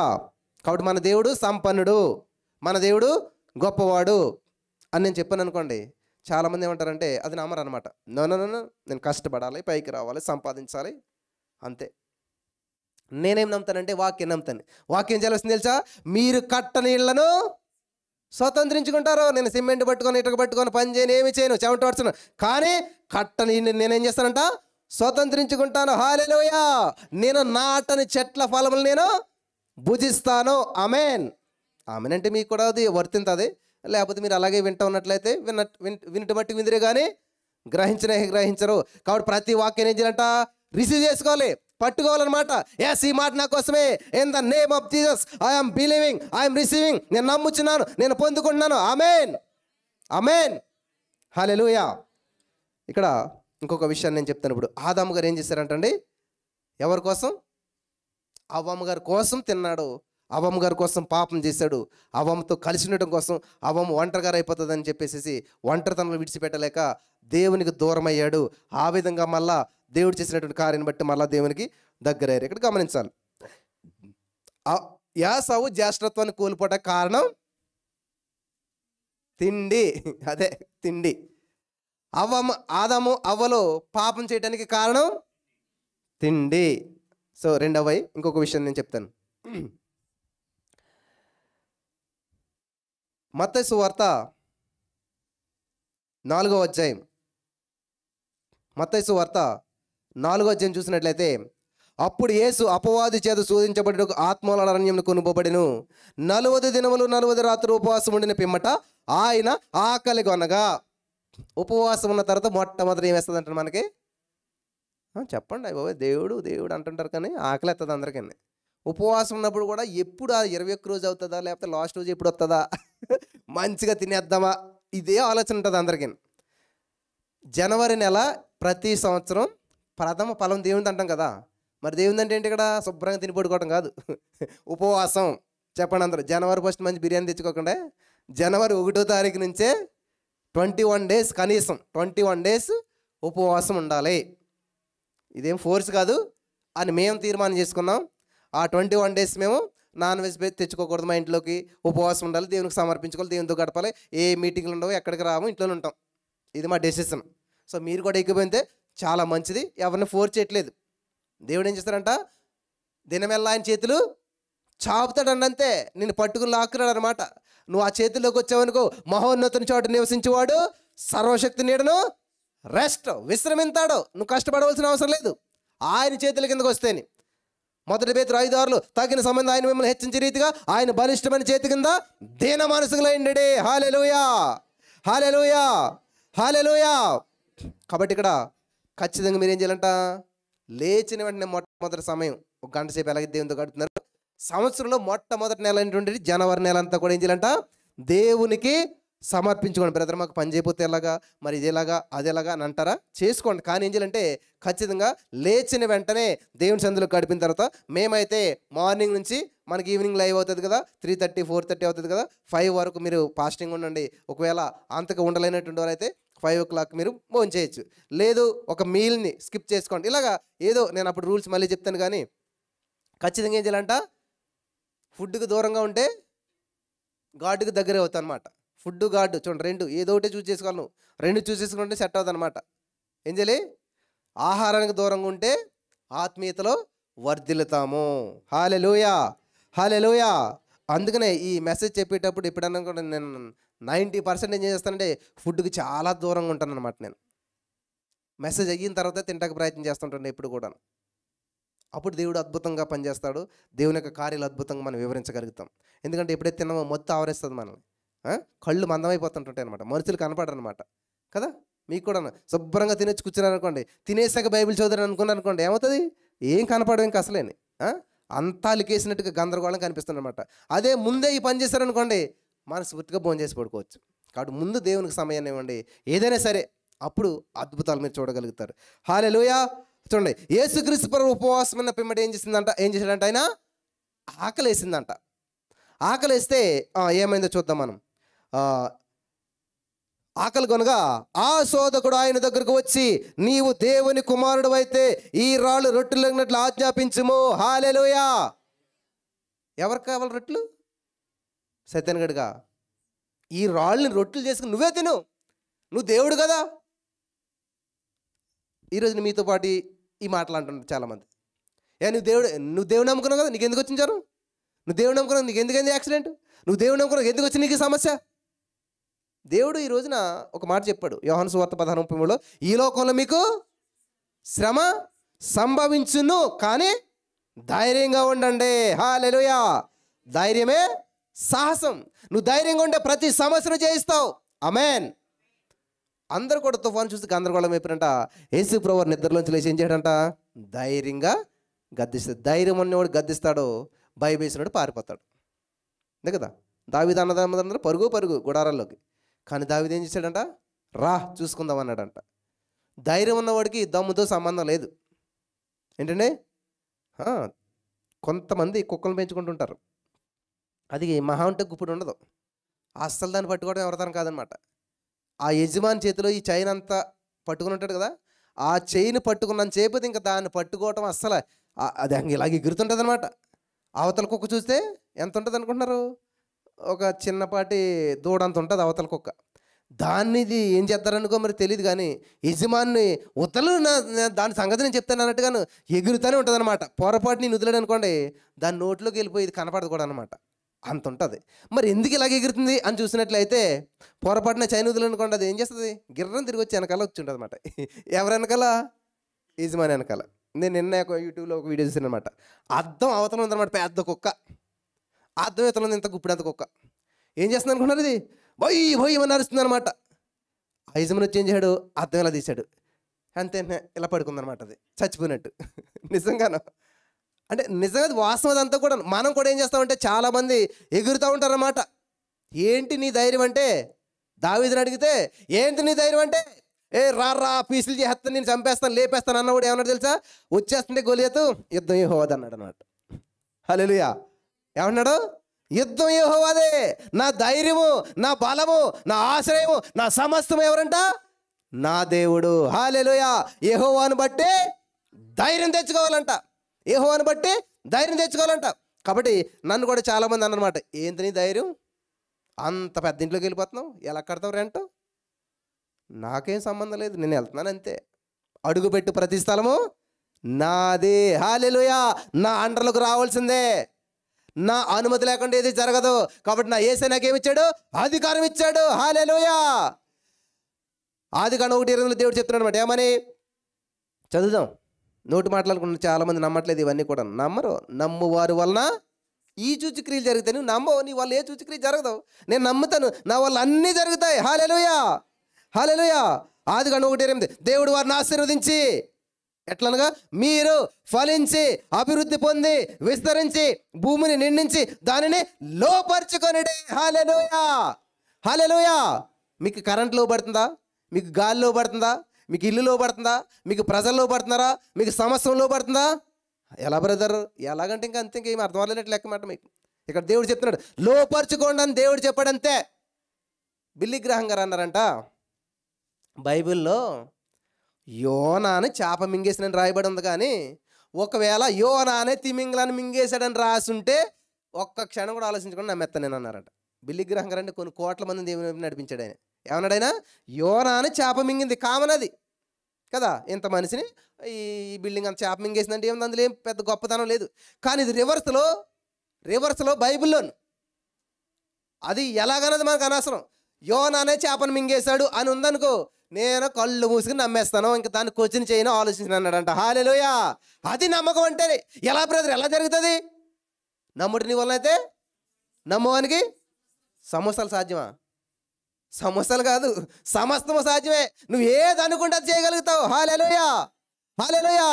ఏదైనా సాధించగలుగుతావు నువ్వు. ఈ మాటను పట్టుకున్నప్పుడు నా జీవితంలో గొప్ప ధైర్యం వచ్చిందనమాట. ఎస్, నా మాటే శాసనం. చెప్పండి మీరు అందరూ కూడా, నా మాటే. మీరెవరు? క్వీన్స్. ఎస్తేర్ రాణి గారు మాట అంటే మాటే. పాటించట్లేదు అందరూ. రాజుగారు కూడా రాణిగారు మాట అన్నాడు. దేవునికి మహిమ కలుగును గాక. మిమ్మల్ని మీరు ఎప్పుడు రాణులుగా చూసుకుంటారో అప్పుడు మీరు రాజ్యాన్ని నిలబడి చేస్తారు. మిమ్మల్ని మీరు ఎప్పుడైతే బానిసలుగా చూసుకుంటారో బాసనాలు తోనుకుంటూ ఉంటారనమాట. బానిసలా మీరు బాసులా? ఆ మెసేజ్ మళ్ళా వినండి, అప్పుడు మీకు ఆ బానిసత్వం నుంచి విడుదల పొందుకుంటారు. హల్లెలూయా. హల్లెలూయా. హల్లెలూయా. కాబట్టి ఇక్కడ యేసుక్రీస్తు ప్రభువు చూసినట్లయితే మత్తయి సువార్త 4వ అధ్యాయంలో ఆకలి కొన్న వెంటనే ఎవరు వచ్చాడంట? సైతాను గాడు వచ్చాడంట. నీవు ఉపవాసం ఉండి ప్రార్థన చేసిన వెంటనే నీకు ప్రత్యక్షతలు వచ్చేసేసి అన్నీ జరిగిపోతాయని చాలామంది అనుకుంటారు. వింటున్నారా? బ్రదర్ 3 గంటలు ప్రార్థన చేశాను కాబట్టి థ్యాంక్ యూ జీసస్, పరలోకం ఊపిరి అయిపోద్ది అనుకున్నారేమో. యేసుప్రభువు అంతటి వాడే 40 రోజులు ఉపవాసం ఉంటే మొట్టమొదటి ఆయన దగ్గరికి వచ్చింది ఎవరు తెలుసా? సైతాను గాడు వచ్చాడు, శోధకుడు వచ్చాడు, శోధించేవాడు వచ్చాడు. ఏంటి బ్రదర్, యేసుప్రభువు నమ్ముకున్నాక ఇంకా శోధనలు ఎక్కువైపోయి, ఏంటి బ్రదర్ యేసుప్రభువుని ఇంకా మనస్ఫూర్తిగా ఆరాధన చేస్తున్నాం, ఒక ఆదివారం కూడా మానకుండా వస్తూ ఉన్నాం, దేవుని సందులో ఎంతో ముందుకు వస్తున్నాం, ఎందుకు మాకు ఈ శ్రమలు? మరి యేసుప్రభువు ఏమన్నా అడగట్లేదే, ఏంటి బ్రదర్ నాకు ఎందుకు శ్రమలని? 40 రోజులు ఉపవాసన్నాను కదా, ఇంకా ఏదో అద్భుతం జరుగుతుంది అనుకుంటే ఇంకా శ్రమలు ఎక్కువయ్యాయి. 40 రోజులు ఏదో ఉపవాసం ఉండొచ్చు, ఆయన ఎవరు ఆదరించేవాళ్ళు లేకుండా మళ్ళీ ఏంటి శోధన స్టార్ట్ అయిందంట. చూడండి ఇక్కడ, ఆ శోధకుడు ఆయన దగ్గరకు వచ్చి నీవు దేవుని కుమారుడైతే రాళ్ళు రొట్టెలన్నిట్లు ఆజ్ఞాపించమని నువ్వు. హల్లెలూయా. అది నువ్వు ఎటువంటి సమయంలో ఉన్నా సరే నీ హృదయంలోంచి జీవజల నదులు ఏం చేయాలంట? నీ కడుపులో నుంచి ప్రవహించాలి. ఏంటి జీవజల నదులు? వాక్యం. వాక్యం చేత నువ్వు నింపబడాలి. ఏ సమస్య వచ్చినా ఆ సమస్యకు పరిష్కారం ఏంటి తెలుసా? దేవుని వాక్యం. హల్లెలూయా. హల్లెలూయా. వాక్యం చేత నింపబడ్డవాడిని ఏ సైతానుగాడు కానీ ఏ సమస్య కానీ ఎదుర్కోలేదు. చూడండి ఇప్పుడు దేవుడు ఏం చేస్తాడు తెలుసా? సైతానుగాడు వచ్చి నుంచుంటే పట్టుకున్నాడంట ఆయన. ఏంటది? 2 అంచుల వాడిగలిగిన ఖడ్గం పట్టుకున్నాడంట. పట్టుకుని ఆయన ఏం చేస్తున్నాడు? నా చిన్నతనంలో మాకు అంటి తోట ఉండేది అనమాట. మేము ఏం చేసేవాళ్ళం అంటే చిన్న చిన్న పిల్లకలు నరకాలన్నమాట. కత్తి పట్టుకుని ఇట్లా ఇట్లా ఇట్లా ఇట్లా నరికేసేవాళ్ళు అనమాట. చిన్న చిన్న మొక్కలు అని, పెద్ద మొక్క బాగా ఎదగాలంటే చిన్న అట్లా నరుగుతూ ఉండాలన్నమాట. అలాగే ఇప్పుడు సైతాన్ గాని దేవుడు ఏం చేస్తున్నాడు అనమాట? 2 అంచుల వాడిగల ఖడ్గంతో పట్టుకుని రా, ఏం చేయలే, రాళ్ళు రొట్టెలు చేసి తినాలా అని చెప్పి ఇది పట్టుకుని మొత్తం వాడి చేయి నరికాడంట. ఏమని? మనుషుడు జీవించిందే రొట్టె వలన కాదు, దేవుడి నుంచి వచ్చే ప్రతి మాట వలన జీవిస్తాడు. ఇది నీకు తెలియదు అనుకో, ఏం చేస్తావు? ప్రభా నాకు ఆకలేస్తుంది ప్రభా, ఇంతకాలం ఉపవాసం ఉన్నాను, తింటాకేమీ లేదు, మరి ఏంటి పరిస్థితి? నీ పరిస్థితి కాస్త దేవుడికి కడతావు అనమాట. కానీ దేవుడు అలా ప్రార్థించలేదు, అడగలేదు అసలు. మనుషుడు జీవించినదే రొట్టె వలన కాదు, దేవుడి నోటి వచ్చే ప్రతి మాట వలన జీవిస్తాడు. హల్లెలూయా. నీకు వచ్చిన ఏ సమస్యకైనా పరిష్కారం ప్రభు దగ్గర ఉంది, బైబిల్లో ఉంది, దేవుని వాక్యంలో ఉంది. హల్లెలూయా. పాస్టర్ దగ్గర లేదు, పాస్టర్ చేతిలో లేదు. పాస్టర్ కూడా ఏం చేస్తారంటే దేవుని వాక్యాన్ని చదివి దేవుని వాక్యంలో సత్యాన్ని తెలుసుకుని అది ప్రకటిస్తాడు. కాబట్టి నీకు అద్భుతం జరుగుతుంది. అదే నువ్వు చేయలేవు ఆ మాట, అదే నువ్వు పలకలేవు ఆ మాట. నైఫ్ ఎవరి చేతిలో ఉన్నా నైఫే. చిన్న పిల్లడు పూడ్చినా బ్లడ్ వస్తుంది, పెద్దలు పూడ్చినా బ్లడ్ వస్తుంది. కాబట్టి దేవుడు నీకు ఇచ్చేసాడు కదా. దేవుని వాక్యం నీకు ఇచ్చినప్పుడు నువ్వేం చేయాలి? ఆ వాక్యాన్ని చదువుకొని, ఆ వాక్యాన్ని గ్రహించి, ఆ వాక్యాన్ని పలికినట్లయితే నీ జీవితంలో ఉన్న ప్రతి సమస్య పరిష్కరించబడుతుంది. హల్లెలూయా, హల్లెలూయా. కాబట్టి ఇక్కడ మనం చూసినట్లయితే ప్రియులారా, సమయం అవుతుంది, జాగ్రత్తగా ఉండాలి. యేసుప్రభువు వారు ఉపవాసం ఉన్న తర్వాత ప్రత్యక్షమైంది దేవుడు కాదు, దెయ్యం. చెప్పండి, ఎవరంట? దెయ్యం ప్రత్యక్షమయ్యాడు, దెయ్యం గడు ప్రత్యక్షమయ్యాడు. కాబట్టి ఈరోజు నువ్వు భక్తిగా ఉంటున్నావు కాబట్టి నీకు శ్రమలు రావు, నువ్వు నీతిగా ఉంటున్నావు కాబట్టి నీకు శ్రమలు రావు, నీకు నష్టం రాదు అనుకుంటున్నావేమో, పొరపాటు అనమాట. కానీ నష్టం వచ్చినా కూడా అది నష్టంగా చేయడు దేవుడు. నీకు ఇబ్బంది వచ్చినా కూడా దాన్ని ఇబ్బందిగా చేయడు.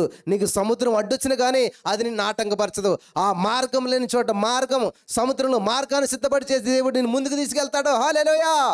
నీ జీవితంలో, నీ వ్యాపారంలో వచ్చిన నష్టము నిన్ను సమాధి చేయడానికి కాదు, అదే నష్టం ద్వారా దేవుడు నిన్ను నూతనమైన రీతిలో హెచ్చించబోతున్నాడు. ఆమేన్, ఆమేన్, హల్లెలూయా.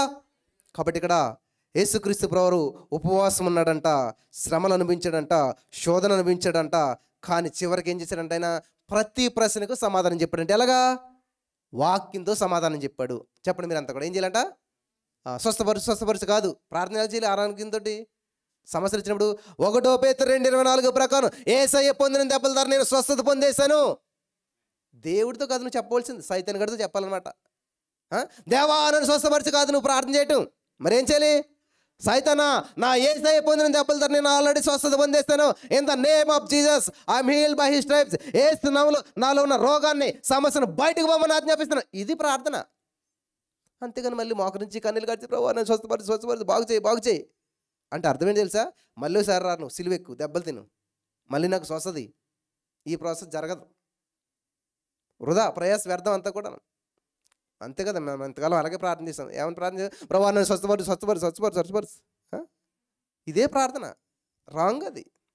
నన్ను స్వస్థపరచు అని అడగడం అనేటువంటిది రాంగ్. బైబిల్ ప్రకారం చూపిస్తాను. మరి ఏం చేయాలంట? ఆల్రెడీ ఇచ్చేసాడు దేవుడు, మళ్ళీ నువ్వు అడుక్కోవటం ఏంటి?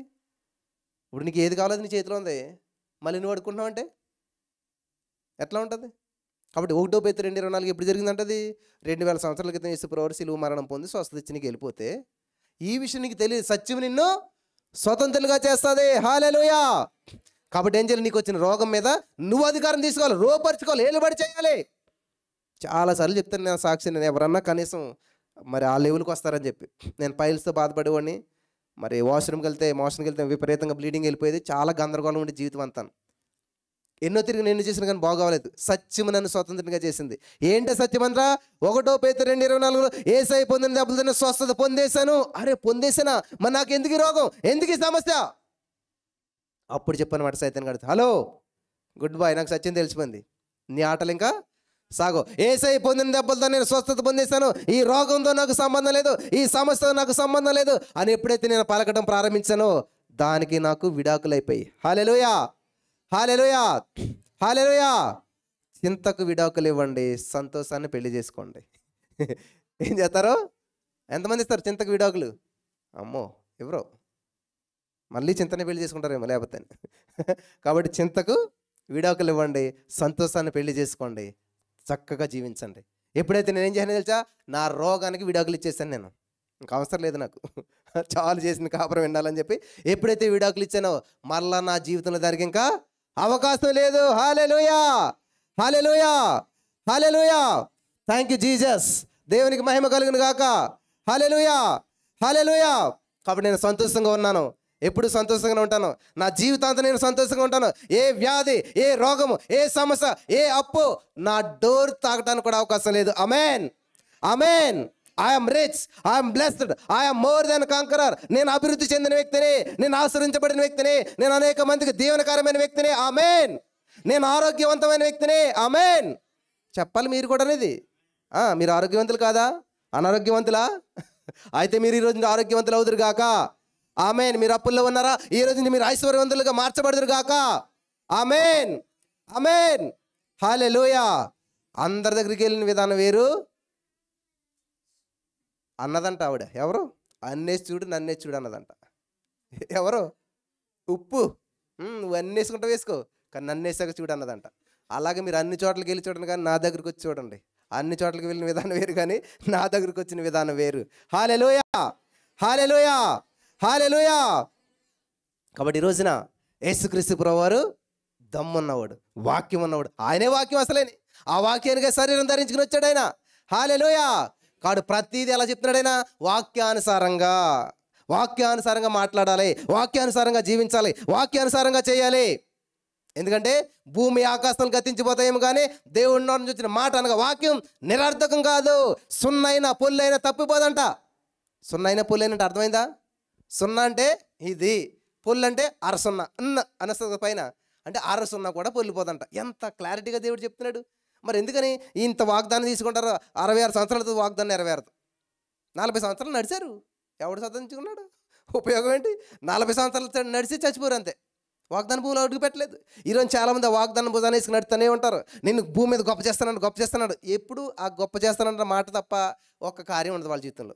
అసలు లేదని గొప్ప చేస్తే కదా దేవుడిని, నన్ను కనపరచువాడిని. నువ్వు కనపరచవు ఎప్పటికీ. మరి నువ్వు ఎలా కనపరచబడతావు? నీళ్ళు పోయే వారికి చూసారా, పోసేవాళ్ళకి పోయి పడతాయంట. ఈ సీక్రెట్ తెలియదు మన ఇంటికని. ఎవడన్నా నన్ను బ్లెస్ చేస్తాడా, ఎవడన్నా నాకు ఇస్తాడా? ఎప్పుడు బెగ్గర మెంటాలిటీ అనమాట. అంతే కదా. అడుక్కున్నాడు ఏం చేస్తాడు? ఎవరేస్తారా ఎవరేస్తారని చూస్తుంటారు అనమాట. కానీ దానం చేసేవాడు ఏం చేస్తాడు?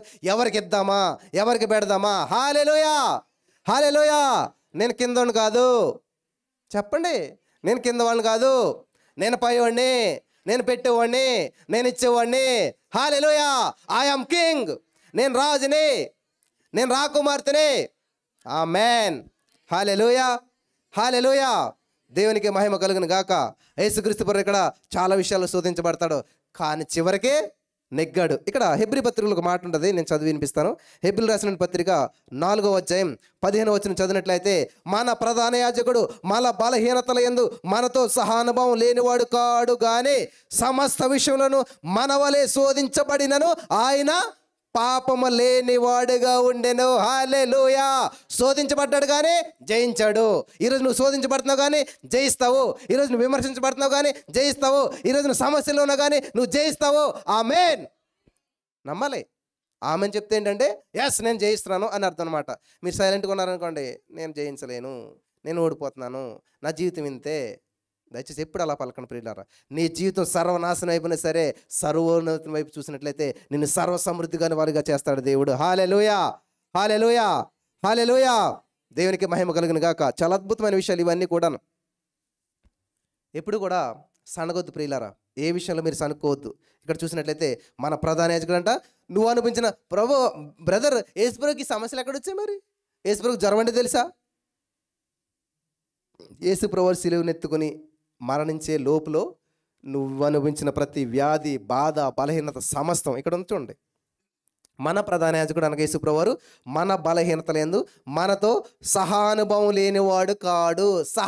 అనుభవం, సహోదరుడు అంటే ఎవరు? నీ వెనకాల పుట్టినోడని, నీ పక్కనే పుట్టినోడని. కాబట్టి యేసుప్రభువు అంట అనుభవం కలిగినటువంటి వాడు. నీతో సహా ఆయనకు అనుభవం ఉంది.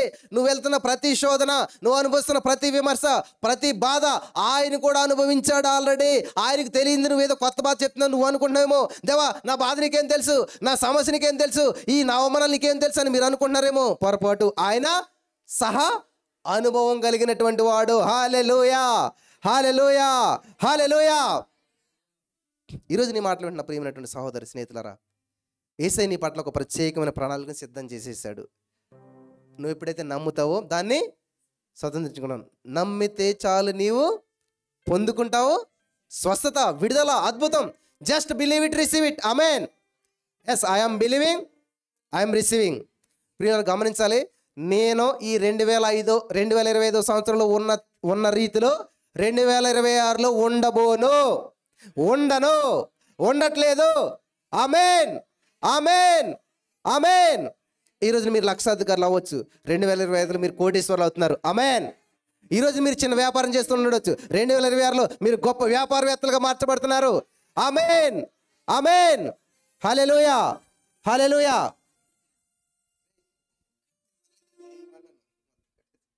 హల్లెలూయా, దేవునికి మహిమ కలుగును గాక. కాబట్టి ఈ రోజున చూడండి, మన యేసు ఏం చేయడంట, అన్నట్లు జయం సాధించాడు. మనం జయించడం దేవుని ఉద్దేశం. మీ పిల్లలు ఎగ్జామ్లో పాస్ అవ్వాలనుకుంటారా, ఫెయిల్ అవ్వాలనుకుంటారా? భూ ప్రపంచం మీద ఏ తల్లి కూడా, మరి ఇది నేను ఒక వీడియో చూసాను, నిజం వచ్చిందో తెలియదు కానీ, అడవికి సింహం ఎవరు, అడవికి రాజు ఎవరు? సింహం. సింహం కూడా ఒక వాటికి భయపడుతుంది. ఎవరికి భయపడుతుంది తెలియదా? హైనస్ అని ఉంటాయి, సేమ్ నక్కలాగా ఉంటాయి అవి, హైనస్ అని. వాటికి ఇది భయపడుతుంది అనమాట. అవి కలిసి అండి సింహాన్ని కూడా చంపేస్తాయి. ఈ సింహం ఏం చేస్తుందంటే, తన చిన్న పిల్ల ఉంది, అది ముందు వెళ్తుంటే ఈ హైనస్ ఏం చేశాడంటే సింహం పిల్లని చంపేద్దారని చూశాను అనమాట. నేషనల్ జియోగ్రఫీ ఛానల్ ఇందులో చూశాను నేను. అయితే ఏం చేసింది, ఈ తల్లి ఏం చేసింది, సింహం గబగబ పరిగెత్తుకుని వచ్చి ఆ సింహం పిల్లని పట్టుకుంది. ఏం చేస్తున్నాయి, హైనస్ వచ్చి తల్లిని చంపడానికి చూస్తామన్నమాట. అది పరుగుని వెళ్ళి ఎవరైతే యొక్క విహారయాత్రకి వెళ్ళారో ఉంటారు కదా కారులను, ఆ తల్లి ఏం చేసిందంటే ఆ సింహ పిల్లని ఆ కారులో వెళ్తున్న వాళ్ళకి ఇచ్చేసేసి ఇలాగా వెనక్కి పడిపోయింది అనమాట. అంతే, చనిపోయింది. ఎవరో పెట్టారన్నమాట, తల్లే. అది సింహం అయినా మనిషి అయినా కూడా ఏం చేసింది, పిల్లని ఎలాగైనా సరే కాపాడేసి తల్లి చనిపోయిందంట. అందుకని దేవుడు అంటున్నాడు మాట, స్త్రీ తన గర్భమును పుట్టిన బిడ్డను మరుచునా వారైనా కూడా మరుచుదురేమో కానీ నేను నిన్ను మరువను. హల్లెలూయా, హల్లెలూయా. దేవుడు నిన్ను ప్రేమిస్తున్నాడు. దేవుడు నీ కొరకు ప్రణాళిక సిద్ధం చేశాడు. ఆయన నువ్వు జీవించాలనే ఆయన మరణించాడు, కానీ మృతుడయ్యాడు కానీ తిరిగి లేచాడు. ఆయన ఉండి చోటికి నిన్ను తీసుకెళ్ళాలని చెప్పి ఆయన ఈ రోజున గొప్ప ప్రణాళిక నీకు సిద్ధం చేశాడు. ఆమేన్. నమ్మిన వారు స్వతంత్రించుకుందరు గాక. ఆమేన్. ఇశ్రాయేలు ప్రజలు చూసినట్లయితే 11వ అధ్యాయం సంఖ్యాకాండం 33వ వచనంలో వాళ్ళు ఏం చేశారంట, మాంసం లేదని చెప్పి సనిగారంట. సనుగుడు ఎంత ప్రమాదకరమైందంటే, 1 కొరింథీ పత్రిక 10వ అధ్యాయం 10వ వచనం మీరు చదివినట్లయితే, వారు సనిగి సంహారకుని చేత నశించారంట. ఎంత ప్రమాదకరమైన చూసారా? ఖచ్చితంగా మీరు సనుక్కుంటారన్నమాట. వచ్చంగానే ఒకటే తలుపు ఉన్నది, ఇక్కడ అటు వెళ్తలేదు ఇటు వెళ్ళలేదు, సనుక్కుంటుంటారన్నమాట.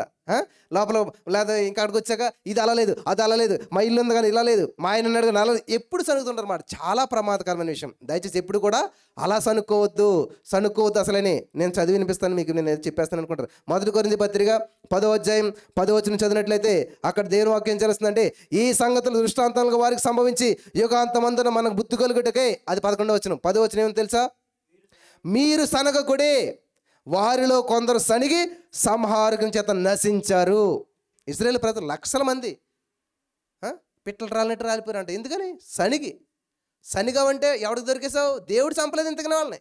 సంహారకుని చేత నశించారంట. దేవుడి చేత కాదు, దేవుడి వల్ల కాదు నీకు నష్టం జరిగేది, నీకు యాక్సిడెంట్ జరిగేది దేవుడి వల్ల కాదు, దేవుడు పిలుపు అంట. మనం అంటే దేవుడు నిన్ను కారు ఎక్కించి చంపి నేను తీసుకెళ్తాడా? మీ పిల్లల్ని స్కూల్లోకి వెళ్ళారనుకోండి, వెళ్ళిన తర్వాత పాఠాలు ఎలా చెప్పమంటారు? వాళ్ళని కర్రలు ఎరగొట్టేసి కాళ్ళు చేతులు ఎరగొట్టి పిల్లలకు పాఠాలు చెప్పమని ఏ తల్లిదండ్రులు పంపిస్తారా? మరి ఏం చేస్తారు? మా పిల్లడికి మంచిగా చెప్పండి అంటారు కానీ చితక్కొట్టి చెప్పమంటారు ఎవరు కూడా కదా. మరి దేవుడు నాకు బుద్ధి తేవటానికి. నాకు ఒక ఆవిడ ఫోన్ చేసింది, అన్నా మా పాస్టర్ అమ్మ ఏమందో తెలుసా అన్నది. ఏమన్నదమ్మా, నన్ను యాక్సిడెంట్కి కాలు ఇరిగిపోయిందంట. దేవుడు నాకు బుద్ధి చెప్పటాకే, దేవుడు నాకు ఏదో నేర్పించడానికి ఇది చేశాడు అన్నదంట. అది చాలా పొరపాటు. ఆవిడకి వాక్యం తెలీదు. దేవుడు బుద్ధి చెప్పాలంటే కాళ్ళు చేతులు ఎరగొట్టడు. దేవుడు నీకు బుద్ధి నేర్పించాలంటే కాళ్ళు చేతులు ఎరగొట్టి నేర్పించరు. కానీ దేవుడు నీకు బుద్ధి చెప్పాలంటే బైబిల్ గ్రంథం ఉన్నది, బైబిల్ ద్వారా నేర్పిస్తాడు నీకు. హల్లెలూయా. వాక్యం ద్వారా నేర్పిస్తాడు. అంతేగాని కాళ్ళు చేతులు నరగొట్టి అలా నేర్పించడమా, ఇది కరెక్ట్ కాదు. సత్యం ఏంటంటే దేవుడు వాక్యం ద్వారా మాట్లాడతాడు, వాక్యం ద్వారా నీకు నేర్పిస్తాడు. ఆమేన్. హల్లెలూయా.